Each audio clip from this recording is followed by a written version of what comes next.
Oh, it's gonna be it's gonna be one of those long days.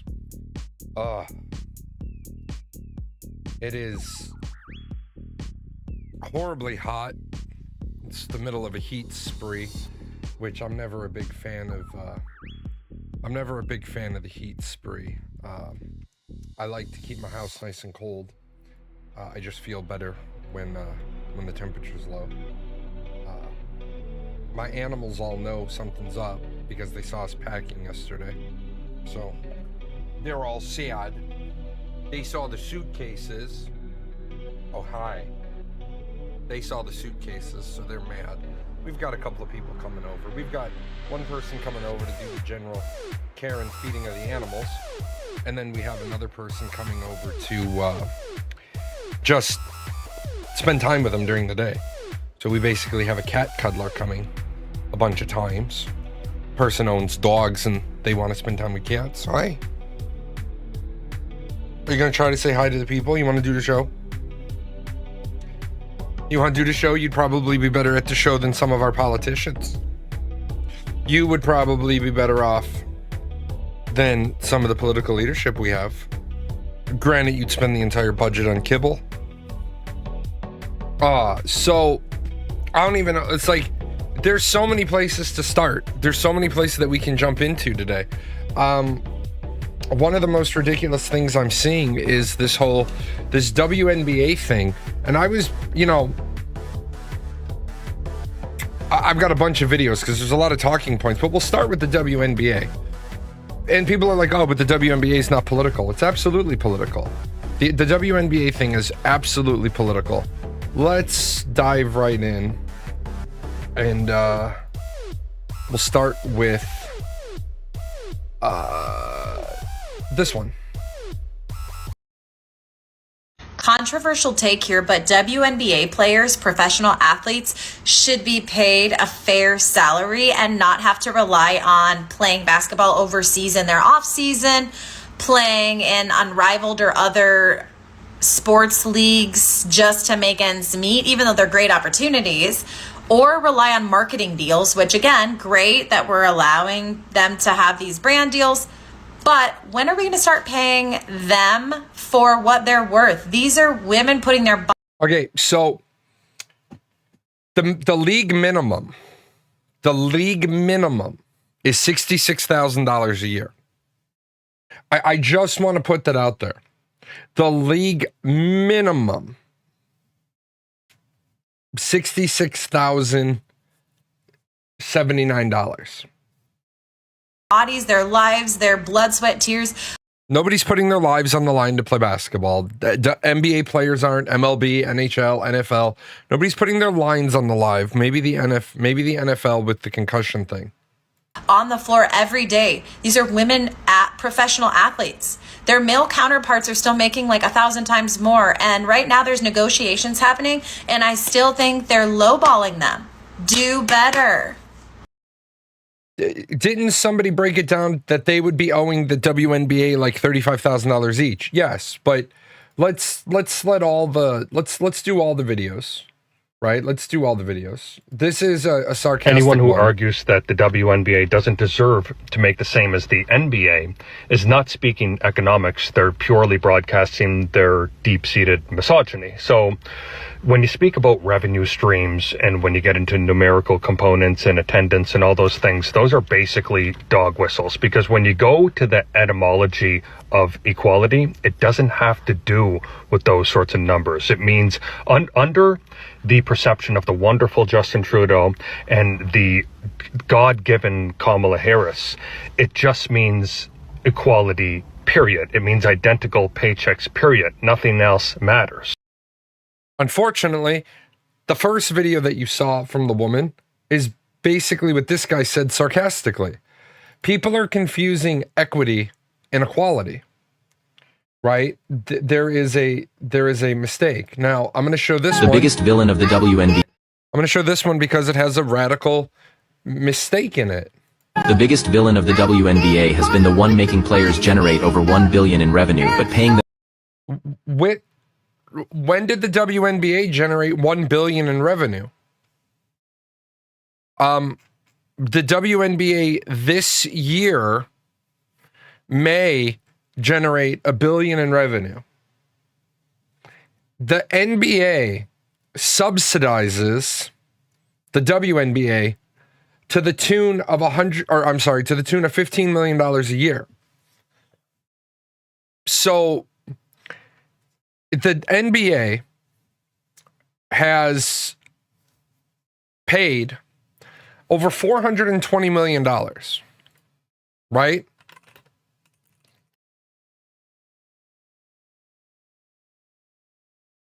The problem is this is the first year, right, that the WNBA is making more than its paltry $200 million. Yes, the NBA is going to get a $2.2 billion media rights deal starting in 2026.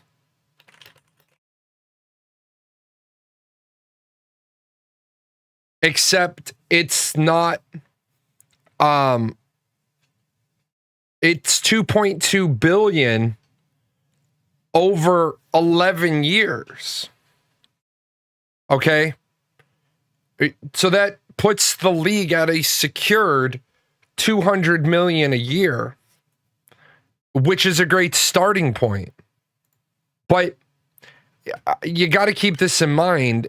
The NBA generates $11 billion a year. Okay?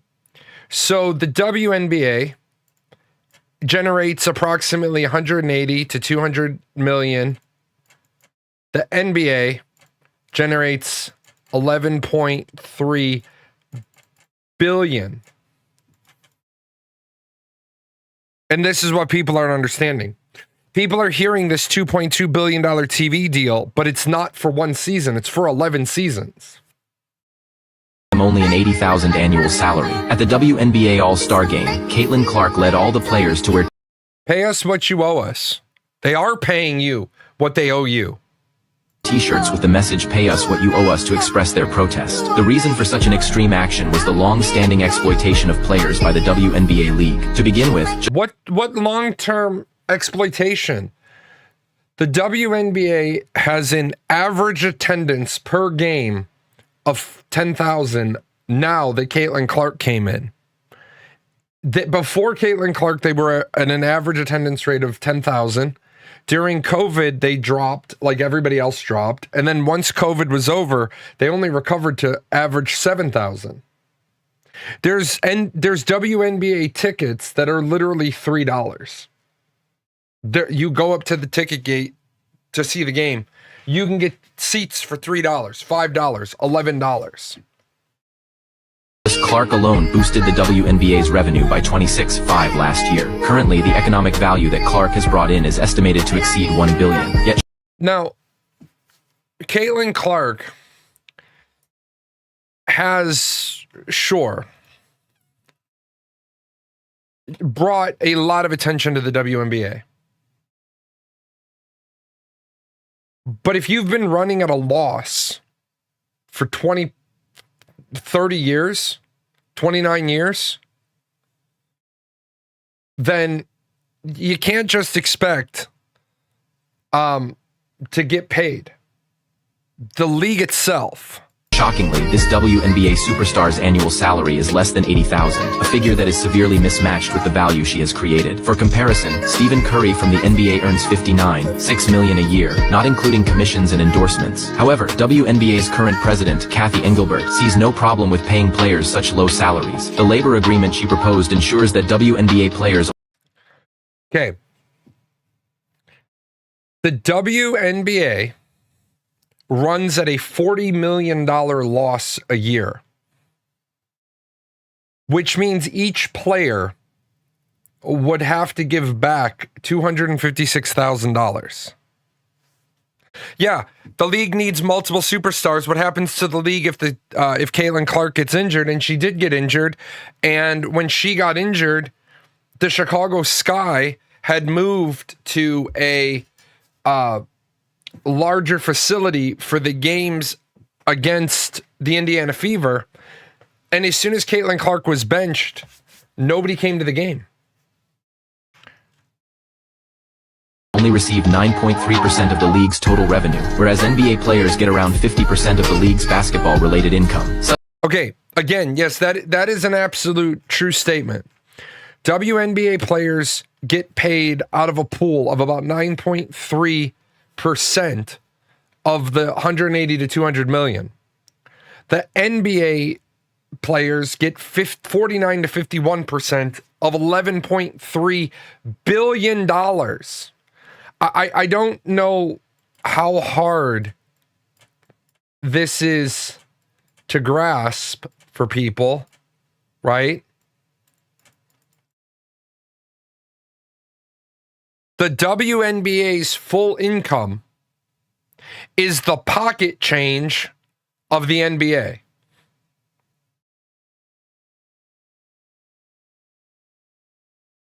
Such an extremely unfair treatment eventually led to a unified protest from all the WNBA players. Do you think the players... Okay. This is where we've got the major disconnect in society. If the women's league was making $500 or $600 million a year, I would be the first to say that's bullshit. Pay them. But when the NBA is still subsidizing you, what's up? Good morning. When the NBA is still subsidizing you, how can you say we demand 50%?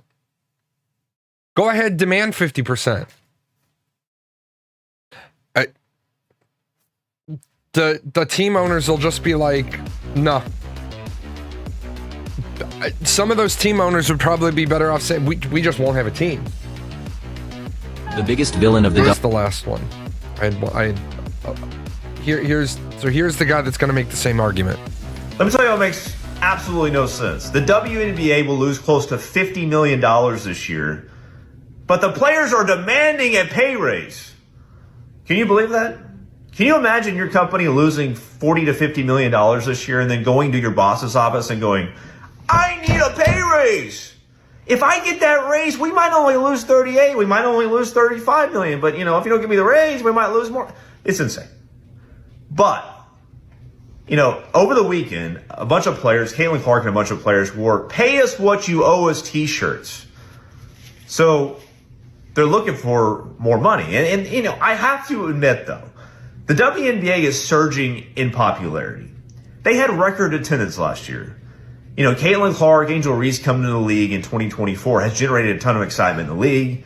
Caitlin Clark is a huge mega star for the WNBA. She's going to generate a lot of money. She's already got a huge Nike contract. And I do say good things coming in the future. And the other thing is they just signed a really good media deal, the WNBA, that is 4 times more than the current media deal. This new media deal that starts in 2026 is going to generate over $200 million a year versus the current one that expires this year, which only generates $50 million a year. So that's a lot of money coming up. And then if the popularity keeps growing with the players and, So he broke it down. Sorry, there was an alarm going off with one of my cat feeders. Yeah, you're right. This was an issue with the women's national soccer team as well. 50% of the planet is women. But women don't watch women's sports at the same rate that men watch men's sports. Bill Burr made the joke. He said, if women want to see the WNBA be popular, go buy a ticket. And he's not wrong. But we can't look at things and say there's nothing wrong with it. Everybody gets jumped up and down on this is the outrage, and then it spills over to it spills over into the rest of society, and we just can't have conversations anymore because workers are irrational. Every time you turn around, like, what's a living wage? And you get Bernie Sanders, AOC, the rest of the Democrats, everybody jumping up and down and saying, well, this is a living wage, and this is a living wage, and this is a living wage. Gavin Newsom in the government out in California decides to start paying all the fast food workers $20 an hour, but regular minimum wage is only $16 an hour. And immediately your new law cost 1,500 people their jobs. All the delivery drivers for Domino's got fired. They said, we'll just partner with Grubhub because then we're not paying minimum wage. Everybody's dialed into Grubhub because they see, yeah, the living wage can't really change year to year because the poverty line isn't going to change year to year. We predictably know what inflation is going to be, except when you have a president like Donald Trump that I have no idea. Like, I have no earthly idea what the fuck that man is doing. Like, I actually have a little bit of a joke when it comes to what he's doing. You simply cannot, right? This is me as a political scientist looking at the president and what he's doing. Obviously, Taylor's thinking, I don't know what the hell he's thinking. Like, seriously, we're going to put a tariff on coffee. We're putting a tariff on coffee. Tariffs are paid by the consumer. Tariffs are not paid by the importer. Tariffs are paid by the consumer. Yeah, the importer has to pay them, but they pass them along. Walmart coffee spiked hard. Yeah,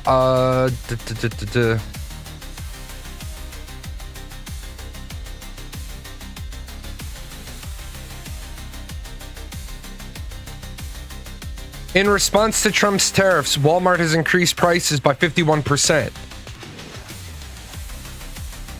Classic roast coffee up 17%. Donut shop coffee up 17%. Original blend up 11%. Original blend the 18 ounce up 9%. Milk up 6%. Hold on a second. Hold on.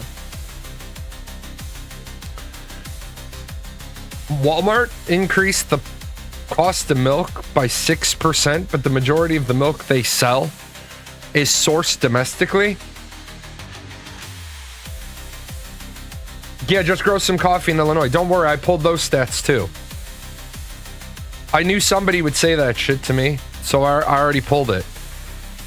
There are only 4 places in the United States that we can grow coffee. We can grow coffee in Hawaii, California, Puerto Rico, and in parts of Florida. The reason why is because coffee needs high elevations, usually 2,000 to 6,000 feet. It needs mild temperatures. It needs to never have frost, and you need consistent rainfall. We don't have that in North America. We don't have that where we are. We need to be closer to the equator because we need a high elevation, but we need no frost. We import 99% of the coffee we drink.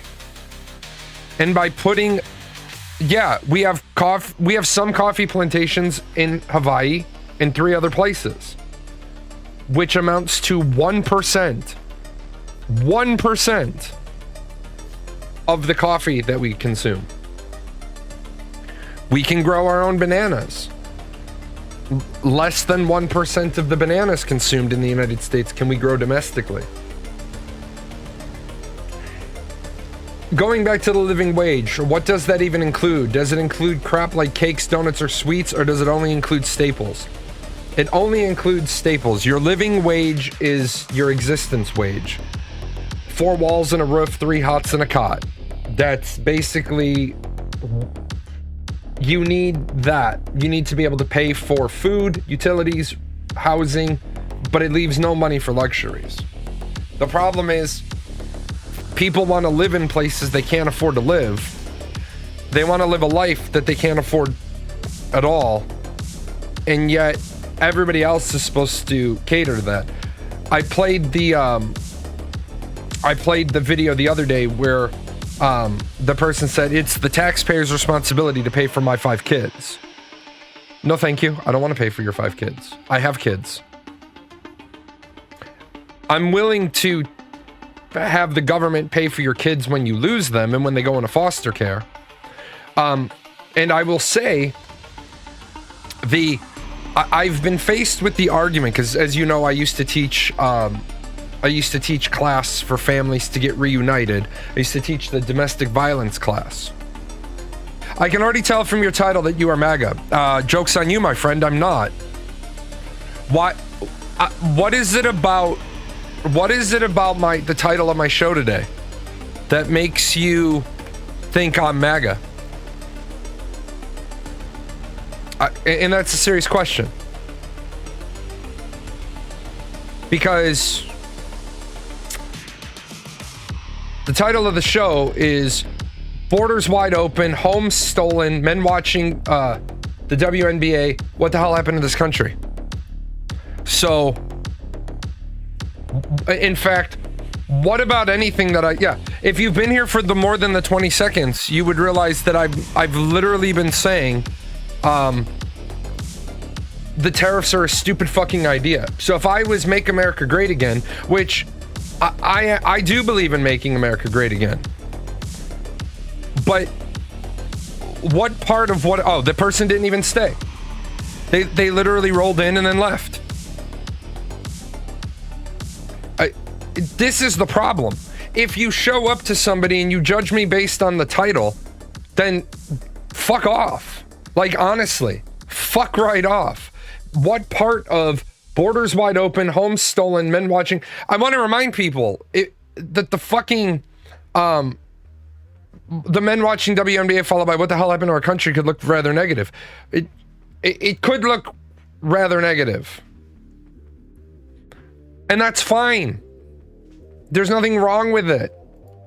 But what's wrong with people is they're like, I don't like the title of your show. You came in to tell me I can already tell from your title that you're MAGA? No, you can't. Because you can't tell that. That's not something that you can ascertain without listening to somebody for more than 10 seconds. Or for less than 10 seconds. You've got to say, what are your views? I mean, how the hell can anybody accuse me of being MAGA when I literally have just in case somebody asks on the big questions, I have my political views typed out, ready to load at a moment's notice. So that if somebody says, what do you believe in? I'm not fucking wishy-washy. That right there is what I believe in. Because I wrote that. That's what I believe. This is what's wrong with our country. I was working on something before the show. I didn't quite get it finished. Let me see if I have it finished now. Maybe it's not their volume. Maybe it's your silence. Say something worth repeating. We brought up accessing controlled facilities the other day. And if you remember, when I talked about the congressional oversight of some of those detention facilities, I didn't say that Congress doesn't have the right to enter them. I said based on what they're saying, they don't have the right to enter them. So I had to go and look up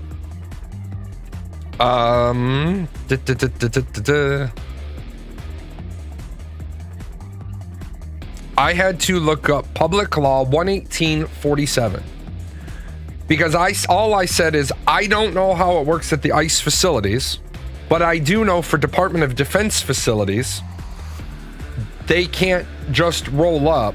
They have to call ahead because they have to be vetted. And if they bring somebody that's not on the list with them, that person will be denied. And then depending on what you want to enter, a congressman can't just roll up to this local Air Force base and say, I demand entry into the Tactical Airlift Control Center. The congressman can put in a request.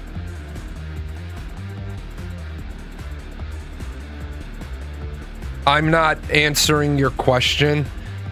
That's if you are actually legitimately looking for feedback, put that together as a scientific question. Put that together as a good sociological, cultural, anthropological question. The fact that you asked that question that way, I'm not going to respond to it, then other than to tell you, if you're serious, put the question together seriously, and I'll absolutely give you feedback. But the word you chose to use means you're not being serious.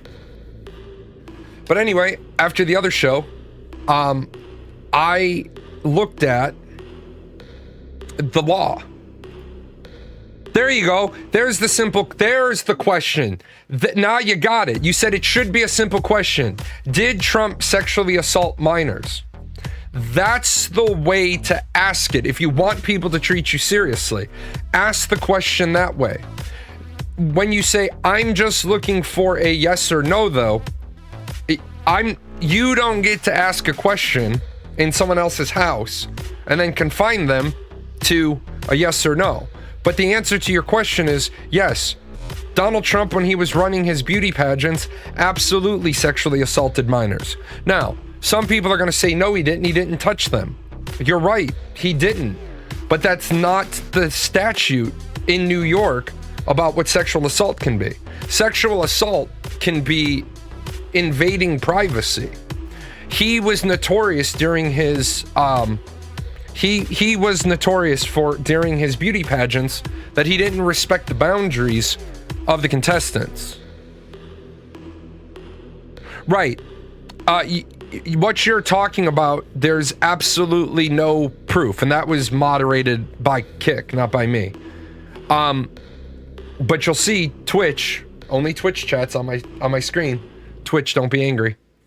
I am only showing Twitch chat.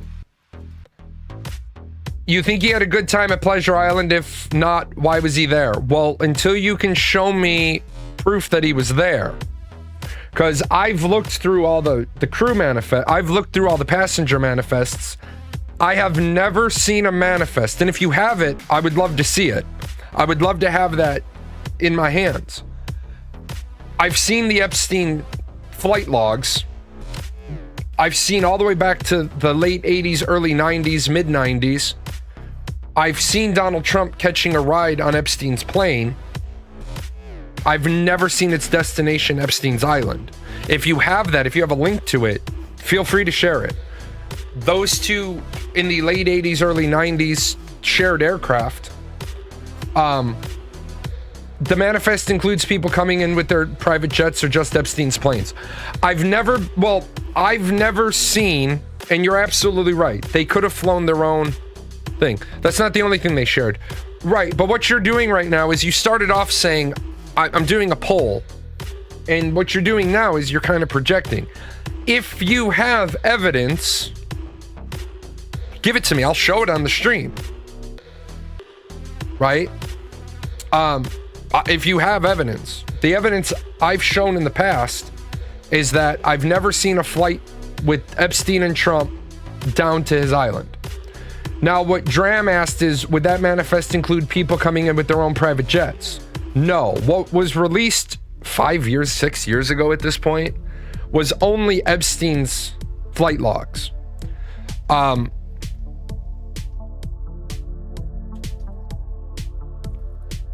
The state of Florida, we're jumping over to Epstein real quick. The state of Florida could absolutely investigate further because they have jurisdiction. The video that I played on Friday where the person said, we don't need the logs, we can listen to the women directly. What people don't understand about court cases is that, number one, the prosecutor was going after Maxine.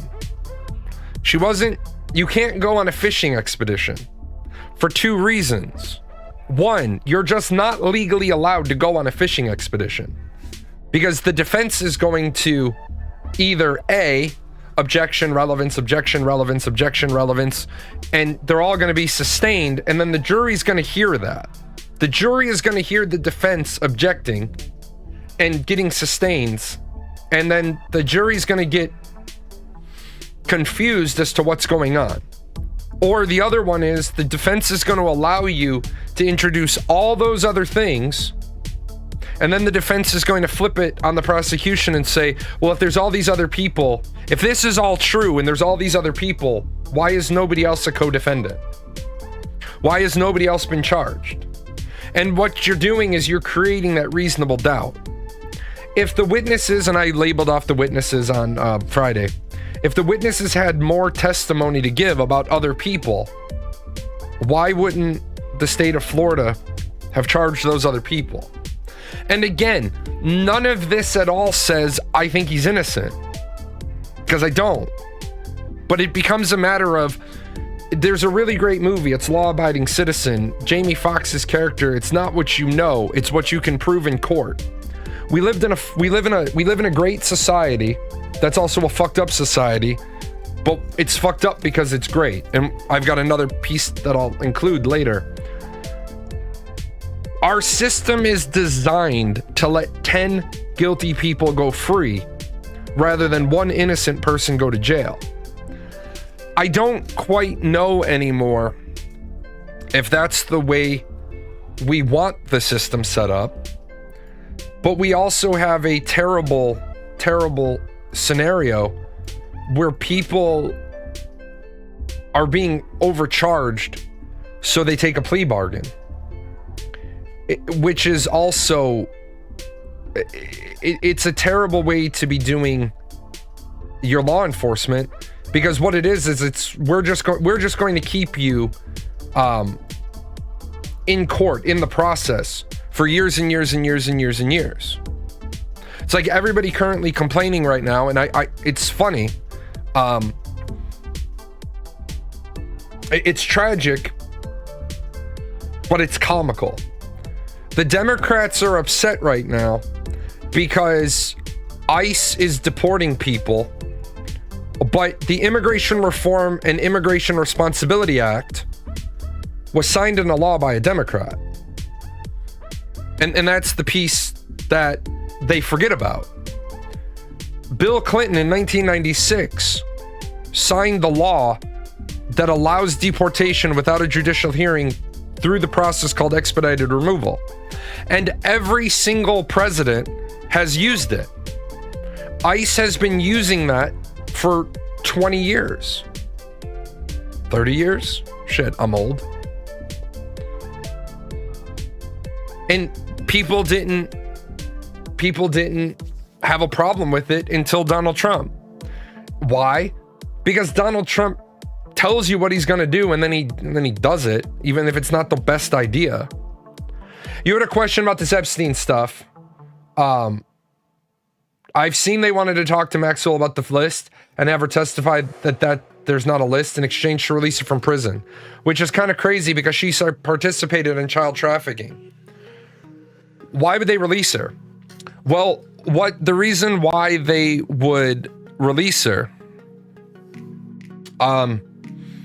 is if you're upgrading, if you're going after a bigger fish. Now, Democrats and Republicans are all part of this. It's one big group. He said he would disclose the Epstein list, yet he didn't. No wars day one, which he didn't. Well, in fairness, he hasn't actually declared any wars. He hasn't put boots on the ground anywhere. He bombed Iran, which was stupid. We used 70% of our bunker busters that we had in inventory, and we didn't get the job done, which means we don't have enough ordnance to try again. It will take a significant amount of time to replenish that particular armament.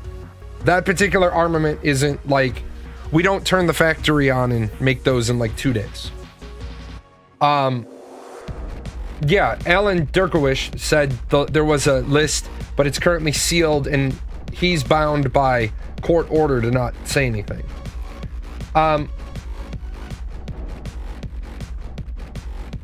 That's part of the problem with our judicial system in this country. We're willing to deal. We're willing to deal up. Like, yeah, we caught you. Like that guy that was caught with, I don't need 100 and some odd fucking terabytes of child pornography. They'll make a deal with him in the hopes of, in the hopes of catching everybody that's involved. This guy's got so much child pornography. I can only hope that he has the entire collection of online child pornography, because it fucking sickens me that there might be more. If only the Republicans voted for transparency. Well, the Republicans can't. Well, this is a hard thing to understand. The Republican Congress could vote for whatever they want. But the Republican Congress doesn't have the list to leak. They don't have the list to release because it's a judicial matter and it's an executive matter. This is one of the places where it's hard to live in a society where you say, I hate the outcome, but I wouldn't want to change the process. I hate the outcome. I hate the fact that the Department of Justice has the list and won't release it.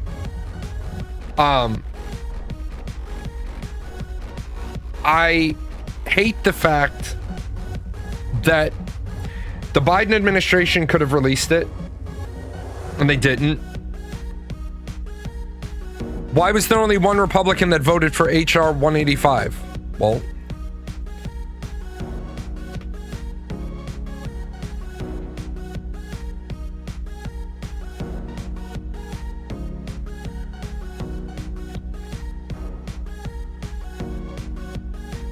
let me see.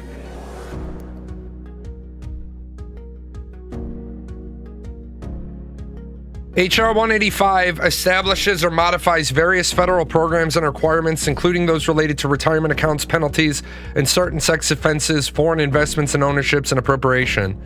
This bill makes changes to the retirement account contributions and distributions, increasing the maximum amount they may be committed to Roth IRAs. This bill establishes an enhanced penalty and additional prison term for up to 5 years for certain interstate human traffic offenses. Okay, I'll tell you why. You want to know why? I'll tell you why this bill, again, I think there's parts of this bill that absolutely should have been voted on, but here's why nobody should have voted on this bill. I want you to see this bill, and I want you to see what bullshit is in here. Committees. HR 185, Responsible Legislating Act. House Ways and Means, Agriculture, Armed Services, Veterans Affairs, Oversight, Government Reform, Intelligence, Foreign Affairs, Education, Small Business, Judiciary, Natural Resources, House Administration, Energy and Commerce, Homeland Security, Science, Space and Technology, Appropriations, Rules, Ethics, Transportation and Infrastructure, Budget, and Financial Securities. That's why nobody should have voted for this. This bill right here should be 15 or 20 different bills. This bill establishes or modifies various federal programs and requirements, including those related to retirement accounts, penalties for certain sex offenses, foreign investment and ownership, and appropriations. That right? What do you mean? Because there's more committees involved that it's reaching? No, it's not. Here's why. Because each line of this bill is going to touch a different law. So what you've tried to do here is you've tried to put 50 different things into one bill. This right here should be its own bill. This right here should be a clean vote, a clean discussion. We don't need to combine this. Why did we put increasing the maximum amount that may be contributed to a Roth IRA to include certain contributions to savings and incentive match plans or simplified employee pensions? Why is this? Show us in the...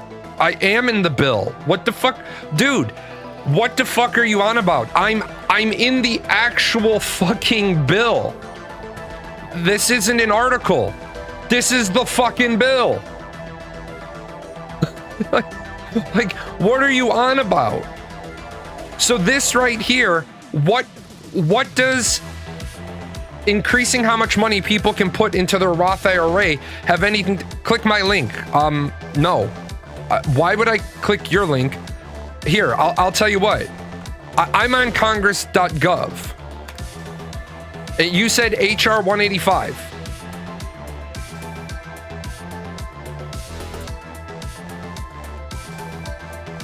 The Department of Commerce must report on efforts to increase foreign direct investment in semiconductor-related manufacturing. Go to the text section. I'm in the text section. You want the full bill? Okay. It's not going to change anything, but sure.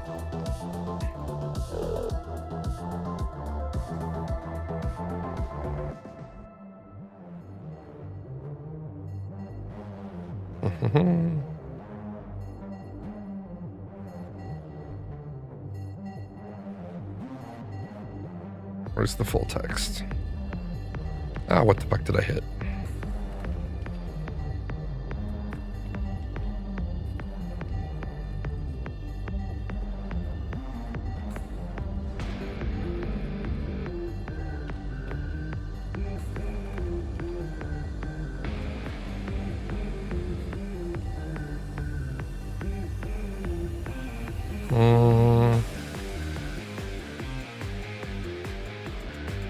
Oh, I can't bring up the full text right now because it's not in, yeah, if you have a link to the actual full text, give it to me because you can't get that yet because it's not been submitted.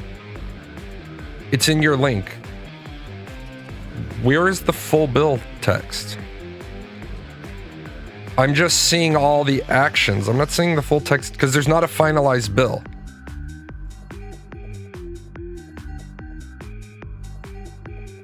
I'm seeing the summary. I'm not seeing the full bill.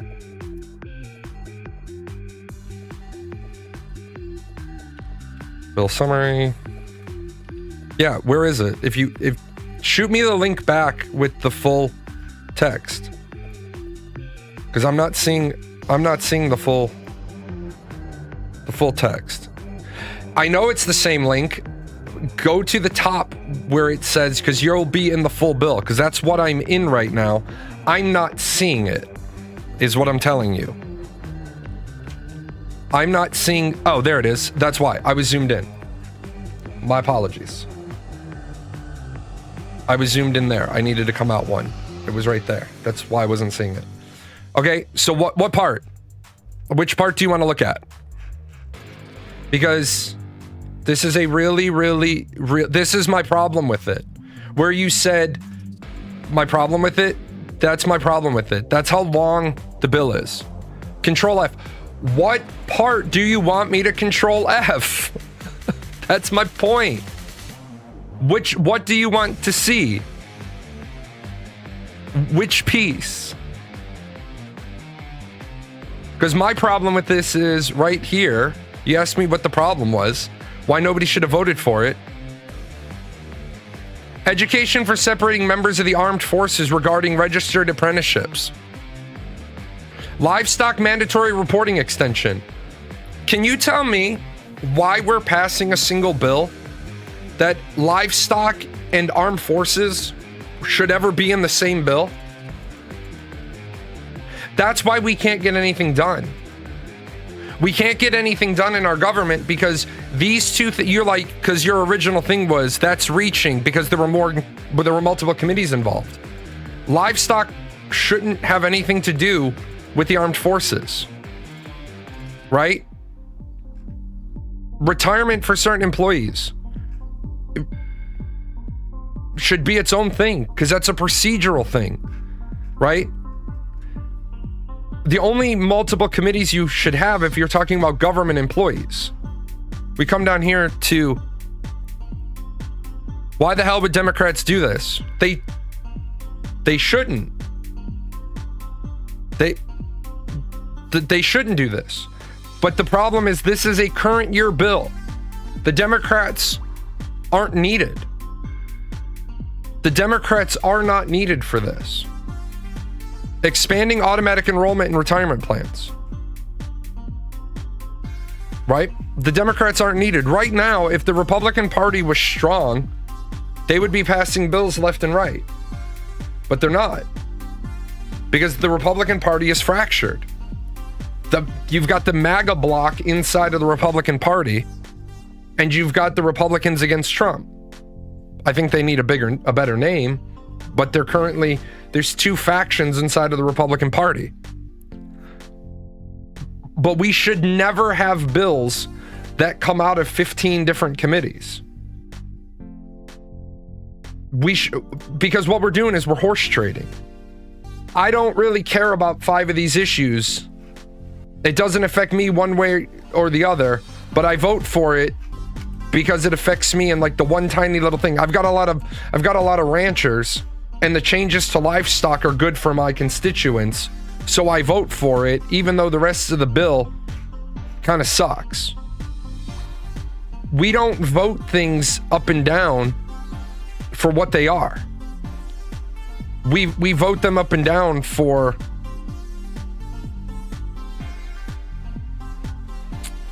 bullshit reasons.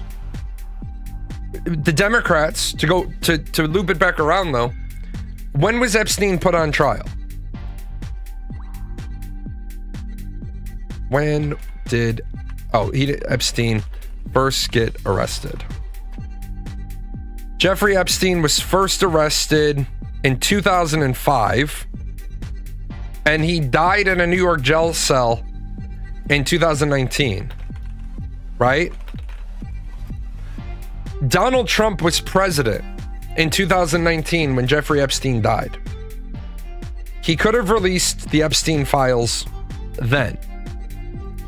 Biden could have released the Epstein files, and Trump could have released them when he came into office. I lost a ton of respect for the president because he said he was going to do it, and then he didn't do it.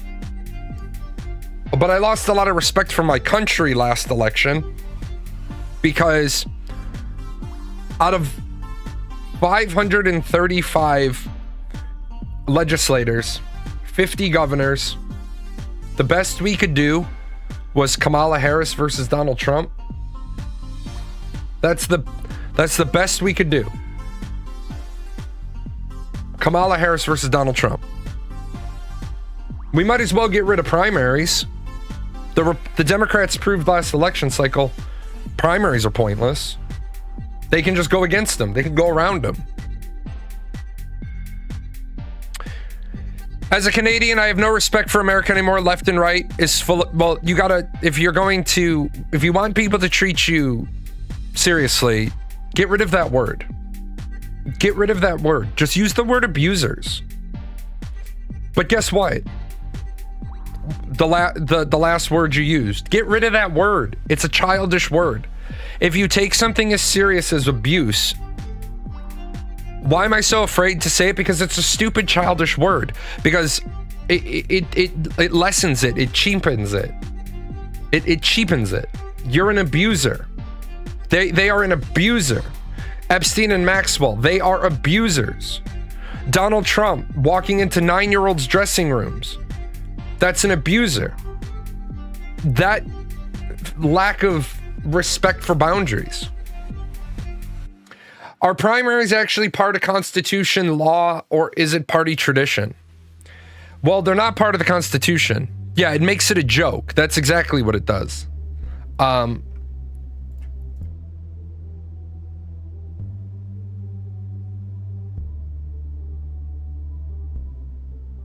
The trick here is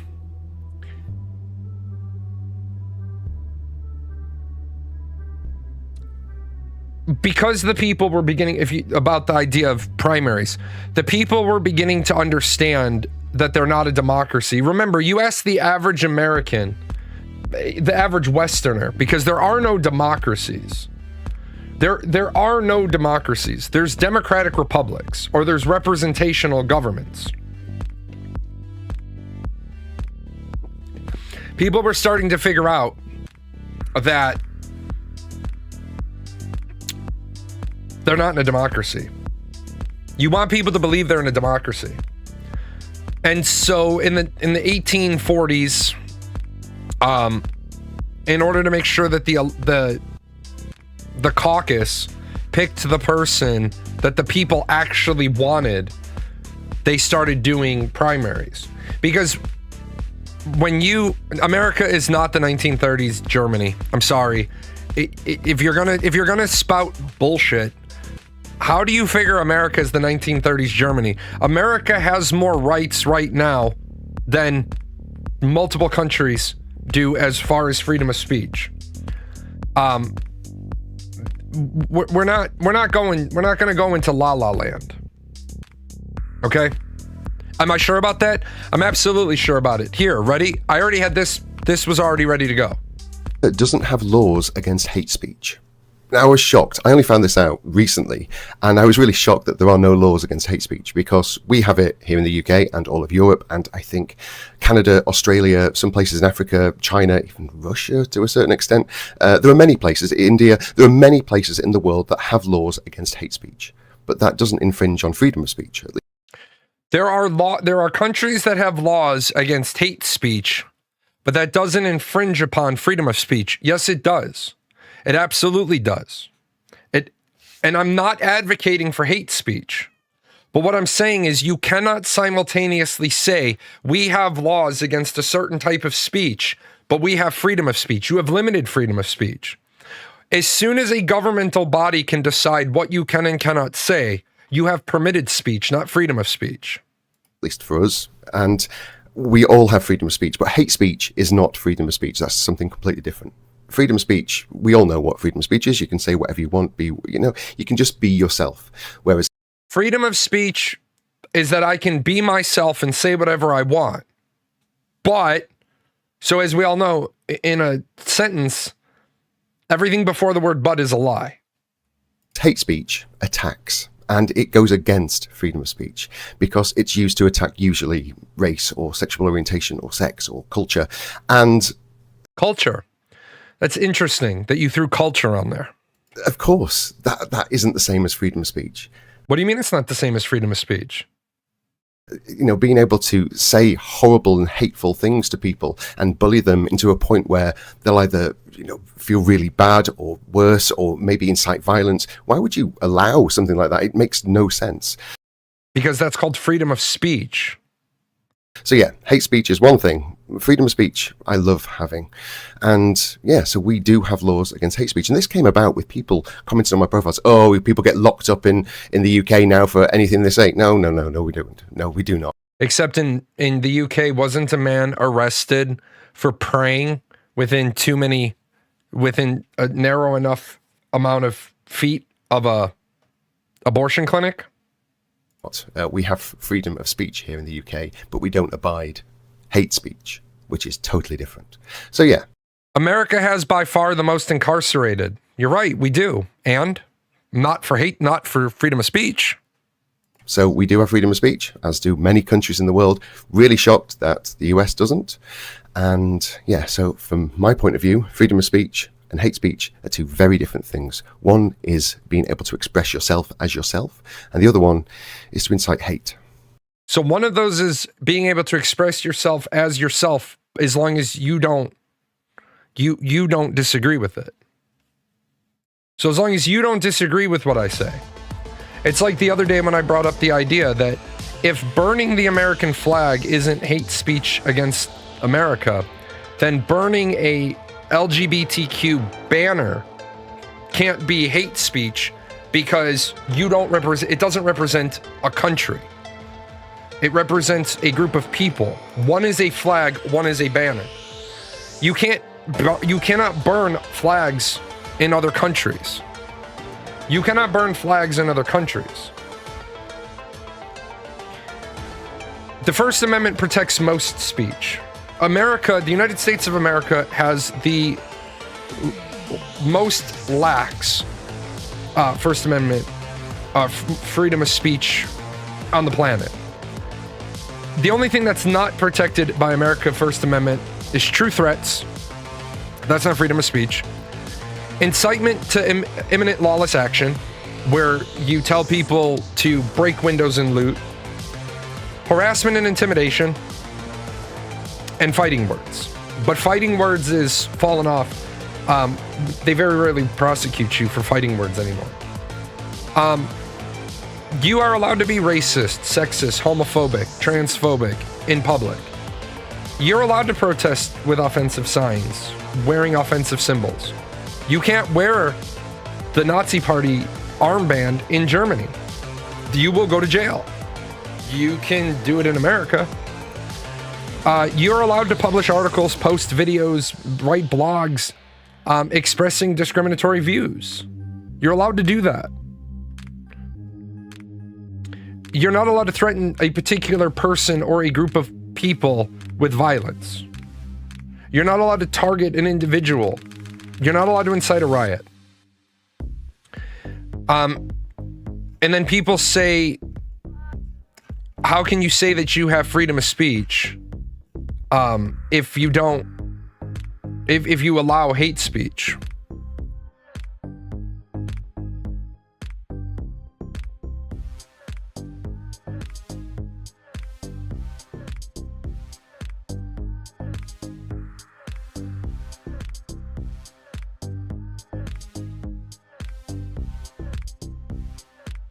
Yes, Dr. Suri was arrested for protesting. He was released from after 2 months. And guess what? A federal judge ruled in his favor. It's not the gotcha that you think it might be. He spent 8 weeks in detention. A federal judge ordered his release. Because a federal judge ordered his release, he will now have course to sue the government, and it is what it is. That is why in this country we have separation of powers. Unfortunately, when you have a fascist who convinces half of America to vote for him, that's the problem you get. There's a lot of temporary abuses of power in this country. Unfortunately, people don't understand the law. I'm not saying it's right. I'm saying the system works. The system does in fact work. If that individual was disappeared and we never heard from them again, that would be a problem. The individual that we deported to El Salvador is only a problem because we deported that individual to El Salvador. A federal judge had already ruled that he could be deported, just not to El Salvador. It's a really big problem that's becoming a larger and larger problem. As you saw on the show on Friday, individual from Denmark comes in and doesn't even understand what closed borders versus open borders are. Wants to argue with me that Denmark has open borders. No, you have unsecured borders. Secured borders and unsecured borders is a different discussion than open borders and closed borders.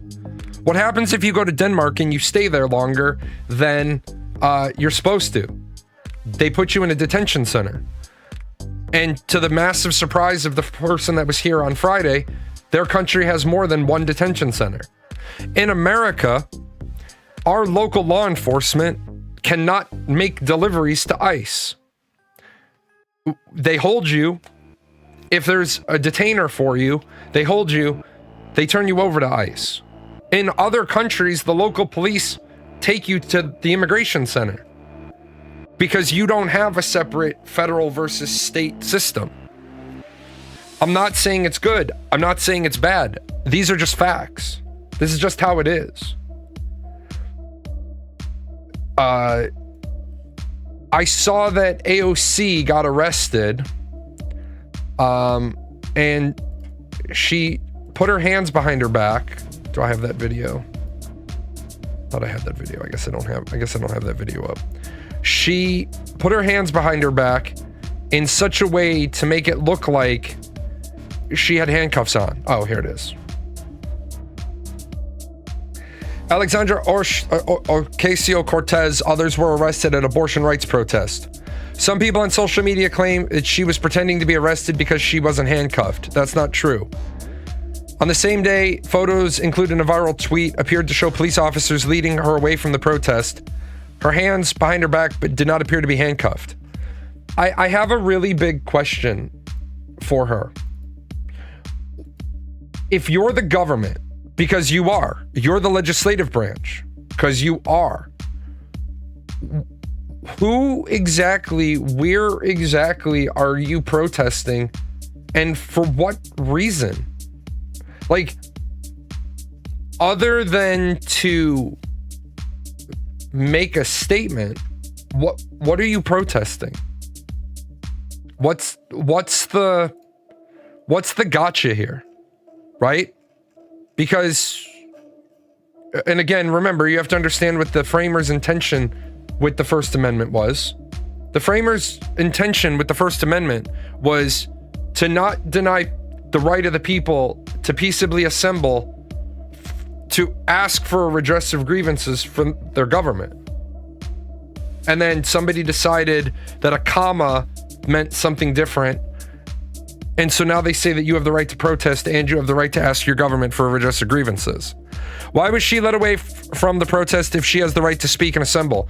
Because you don't have the right to speak and assemble the way Americans think they do. You can be required to pull a permit. You can be required to provide proof of right, but it's not freedom. If you're protesting in an area, you're assembling in an area, you have to pull a permit for it. They want to know who is responsible for any damages. Is it your rally? Great. Fill out this form, attach a copy of your insurance program to it. Are you using microphones and loudspeakers? You have to have a permit. If you're not doing those things, you don't have to. We plan on having a 10,000 person rally in the park between 2 and 4. Cool. Why do I have to pay a fee? It's a deposit. If nothing happens, if lights don't get broken, picnic tables don't get destroyed, as soon as your protest is over Monday morning, come over and get that. I've never seen people so upset about having to pull a permit unless they plan on doing shit that they shouldn't be doing. Because remember, the right isn't to assemble. So let's assume she got a permit and no harm was committed. Does that make moving her away unlawful? Yes, it would make moving her away unlawful. Here's the interesting thing about that. Which police led her away from the rally? The Capitol Police. The ones that are there for the congressmen and senators' protections. They're the ones that did it. You know, those same ones that had officers die on the January 6th riots, who still do their job? Here's a better question. Why did AOC allow herself to be led away if she was certain she wasn't breaking the law? Why'd she turn it into a tweet, a public affairs thing? See, there's a lot of back and forth with it. If you're 100% sure that you're not doing anything wrong, then why are you letting people move you away?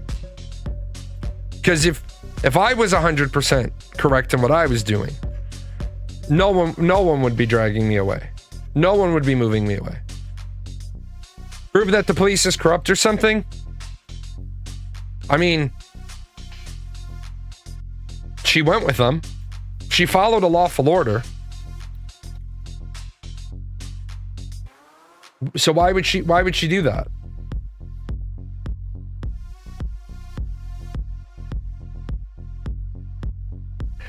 Is it because they were blocking traffic? Is it was because they had been given lawful orders to move? Was it because they had been told multiple times to disperse and they didn't? What bothers me about, let's assume she got a permit, no harm was committed. Oh, we did that. We covered that one. The problem here is I can't respect a legislator who doesn't follow the rule of law. This is literally a person in a political party who has the ability to introduce a bill. Who are you protesting at this point? What was the point? You protest so that the government gives you a redress of grievances, so that they listen. She doesn't need to be at a rally. She doesn't need to be at a protest. She literally can walk into work this morning and put in a bill. Yeah, she faked being put in handcuffs. She put her hands behind her back like she was handcuffed for the photo pop. Now, as I started to earlier in the show, and you know, the show gets away from me sometimes. This guy, right? Jason Crow from Colorado's 6th District. You'll notice that this person said, "Why are Democrats so dumb? They think as the minority party, they're due unfettered access to ICE facilities." Yeah, it was the 19th of July. Congressman Jason Crow from Colorado's 6th District, and I'm outside of the Aurora ICE processing facility. This is an ICE detention center that's run by the GEO Corporation, and I just attempted to conduct an oversight visit of the facility pursuant to federal law. So Public Law 118-47, Section 527 says that members of Congress must be provided immediate access to facilities like the one behind me here to conduct oversight. Again, I was just in there and was just denied access in violation of federal law to this facility. So listen, one of my biggest obligations as a member of Congress is to conduct oversight, to show up and to make sure the taxpayer dollars are being used in accordance with my constituents' values, but also in accordance with law. And that's certainly not what is happening here today. So this was one of the ones that I had to go look up because there's a lot of laws. There are a lot of laws.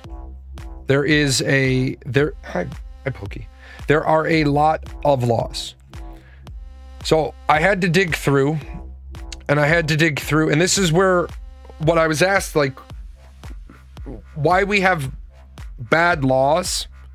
Public Law 118-47 is an appropriations act. Okay? It's an appropriations act. Why is the process for Congress people entering DHS ICE detention facilities in an appropriations act?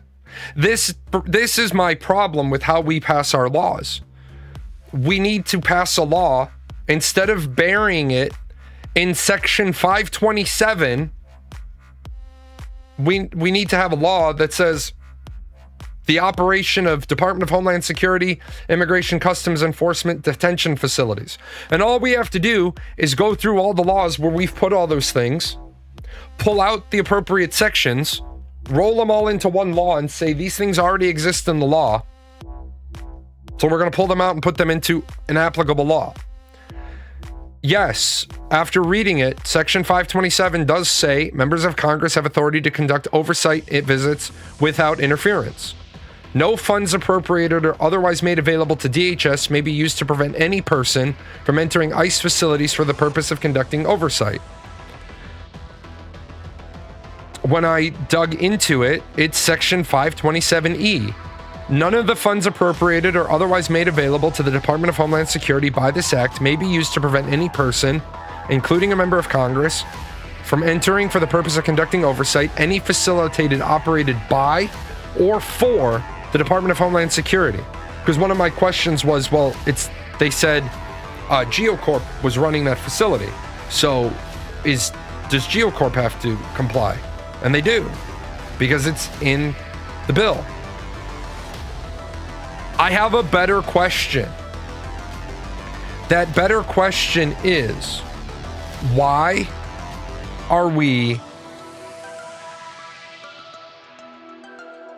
outsourcing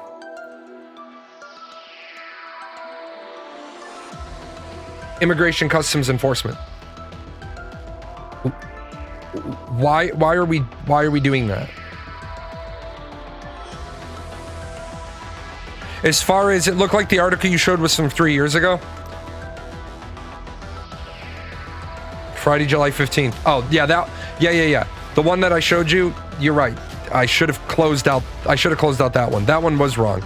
I did show the wrong one. That's what I was looking for, because her being pulled away from rallies happens a lot. This one was a different rally, but yes, there was another one over the weekend. So thank you for the call out on that. I had meant to close that. We would be socialists if this shit wasn't privatized. What's this we? I thought you said you're Canadian.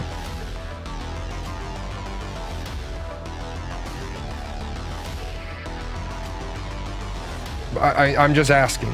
You said that you were Canadian, so I'm just trying to figure out where your 2 feet are in the conversation.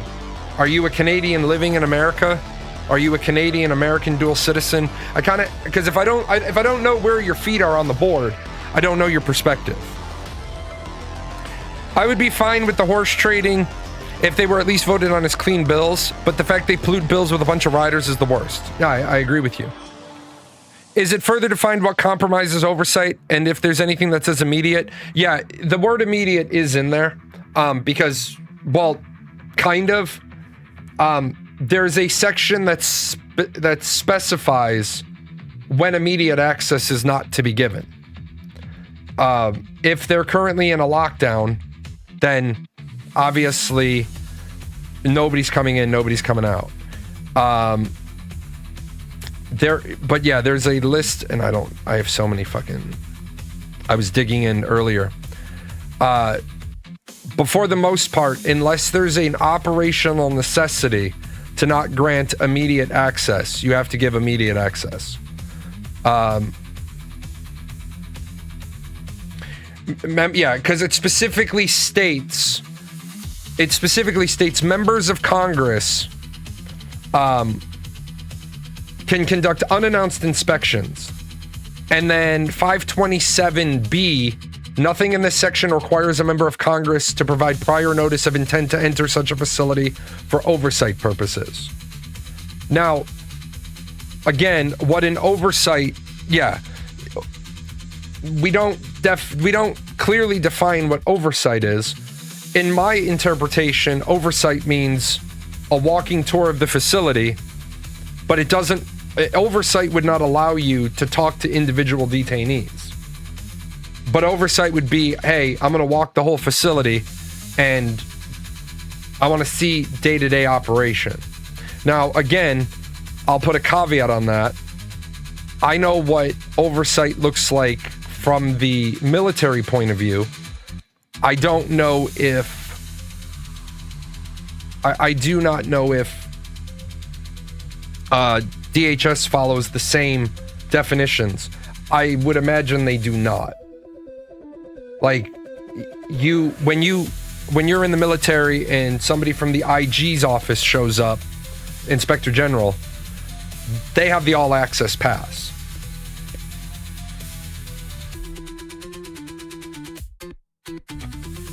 If somebody from the IG's office shows up, the only delay you can put on them entering is to give them PPE, or in medical, because I was medical, they can't go into patient care rooms while the patient is being cared for. Medical has their own IG for that. And you can run their security clearance, like before they would come into the vault. I would be like, hey, not to be a pain in the ass, but I need to run all of you because we have classified information up on the monitors today. They're like, well, we're IG. Yeah, I get that, but I need to see what level you're at. Be like, you are good. You can't come in. Your clearance isn't high enough. I'm sorry. We can bring you in on another date, or you can come back later when operationally we're not working on that, but we're working on moving stuff for the president and you don't have a high enough clearance to know. Their need to know is that they're Inspector General. I thought this was interesting with all the talking that we've had about Medicare and Medicaid, and everybody talking about how illegal aliens don't go on Medicare. What the fuck is it? This one. This week, we learned that the Trump administration will start sharing the personal information of the country's 79 million Medicaid enrollees in an effort to identify and track down immigrants. That information is usually only distributed to law enforcement to investigate waste, Medicaid fraud, and other abuses. The Trump administration now appears to be repurposing that data to underwrite this immigration crackdown. Now, to be clear, undocumented immigrants and some legal residents are not eligible to enroll in Medicaid. However, federal law requires that all states offer emergency Medicaid, temporary coverage for life-saving care in emergency rooms to everyone. And it is this emergency program that could furnish the necessary information that the administration needs for that immigration crackdown. Now, immigrant rights groups are trying to get the word out on individual basic rights in the event that ICE shows up at someone's door. One of those groups is reminding immigrants, if an officer knocks on your door, do not open the door. Officers must have a warrant signed by a judge to enter your home. ICE warrants are not signed by judges. They are ICE forms signed by ICE officers, and they do not grant authority to enter a home without the consent of the occupants. Okay, so first of all, that is bullshit. That's half right, half wrong, and it's going to set a lot of people up to be dead. Some forms, occupants or owner. There's the first one. There is the first one. Occupants or owner. For example,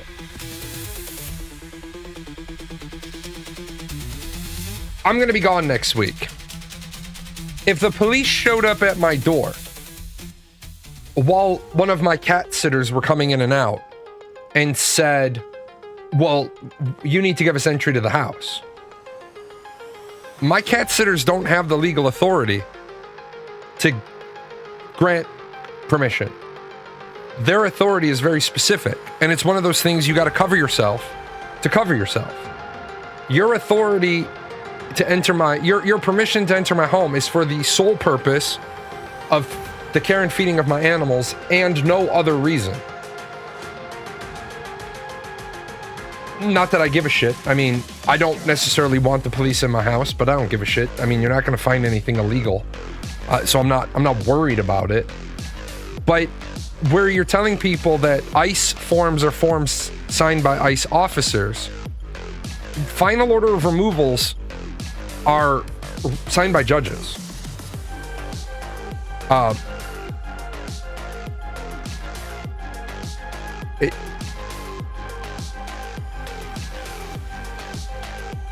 A final order of removal is the judge saying,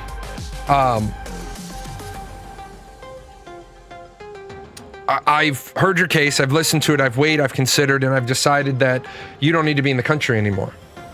And then they can get a administrative warrant of removal. People have turned this entire thing inside out and up on its head.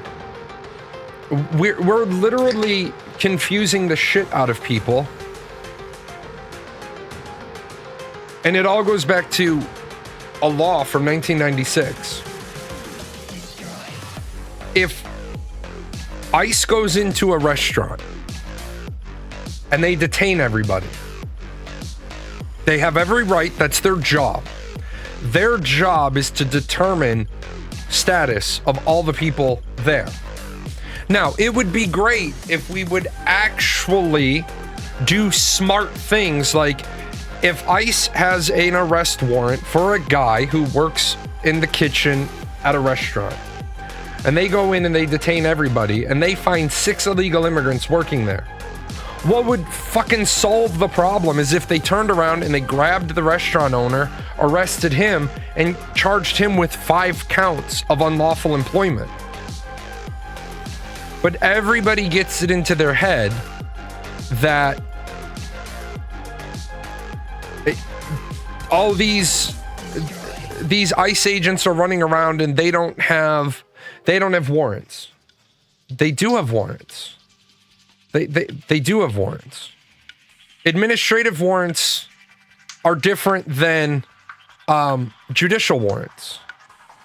An administrative warrant does not give them permission to enter residents or areas without the consent to execute the warrant. Do you know, like, people are like, well, ICE is doing this and ICE is doing that and ICE is doing that. Fine. Do you realize how it should, and I'm not saying it shouldn't, then all ICE would have to do then is fill out the forms and say, oh, while you're issuing this final order of removal, can you also please sign the warrant? Then they can get a judicial warrant. It's not like getting a warrant is hard, especially if the judge is still holding the pen. The judge is still holding the pen from signing the final order of removal, and then ICE is just like, here, can you sign this arrest warrant?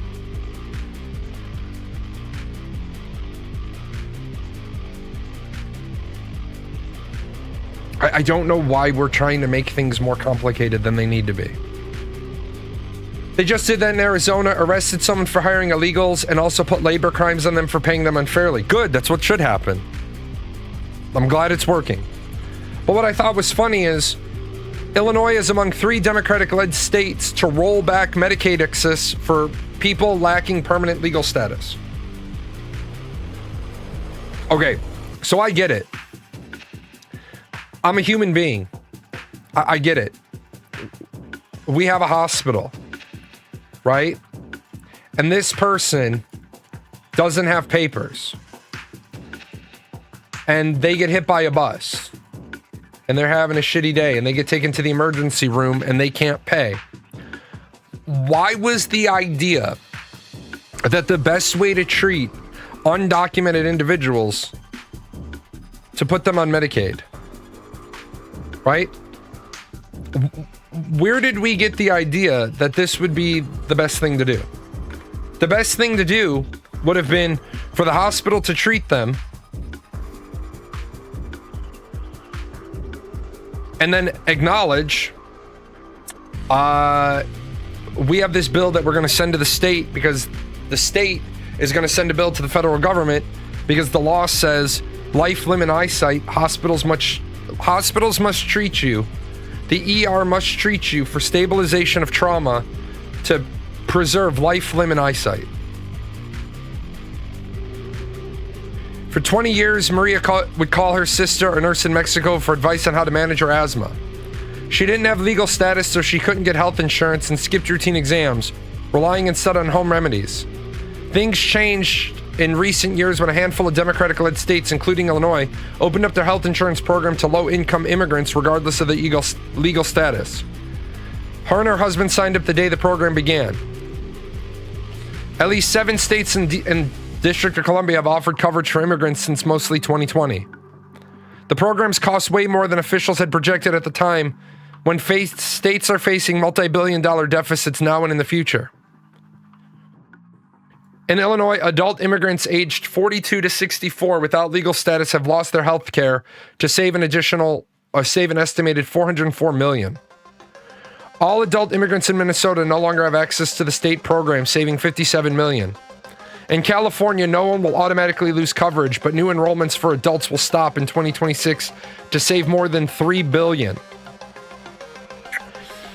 For those of you that live in California and don't know this, your state is bleeding, hemorrhaging money because you're providing health care for free through Medicaid to low-income immigrants. If I lived in California, I would be pissed. I would be absolutely pissed. Because you're losing money out of your pocket, right? And then you can't afford health insurance. And I get it. I get it. We need to take care of people. But I do believe in the idea of taking care of Americans first, fix this massive, crippling, crushing debt that we have. Right? And then once we fix that, we should be the richest country in the world. When people cry about free healthcare and stuff like this happens, it's kind of crazy. You're right. Governor Newsom is mad at Donald Trump right now. If you're not familiar with this,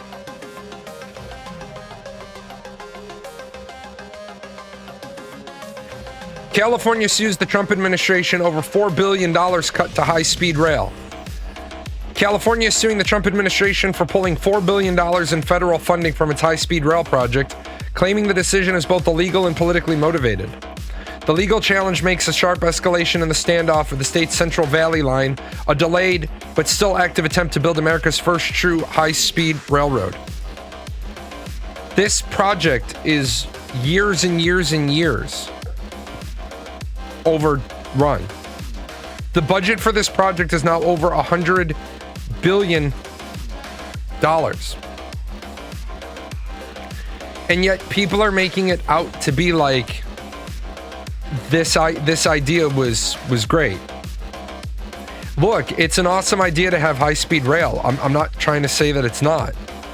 But when you can't get it funded, when you can't get it completed, there's a problem there. I think people in California would rather, have more stability in their taxes. They would like to get health care. They would like to be able to afford food. Shit, man, I haven't been feeling well this month, and we've been eating out most of the month. I looked at my credit card bill the other day, and holy fuck. Like, I'm not too worried about it. Once I'm back, I'll figure out why I'm sickly as I am. But shit, man, you can barely afford groceries. Inflation is crazy. Yeah, here's your bank account for the rail. Oh, you're over budget? Sounds like a you problem. Right. Like, you're trying to build a high-speed rail. Why do you need it? I saw on their website. I thought I still had it open. I guess I closed it.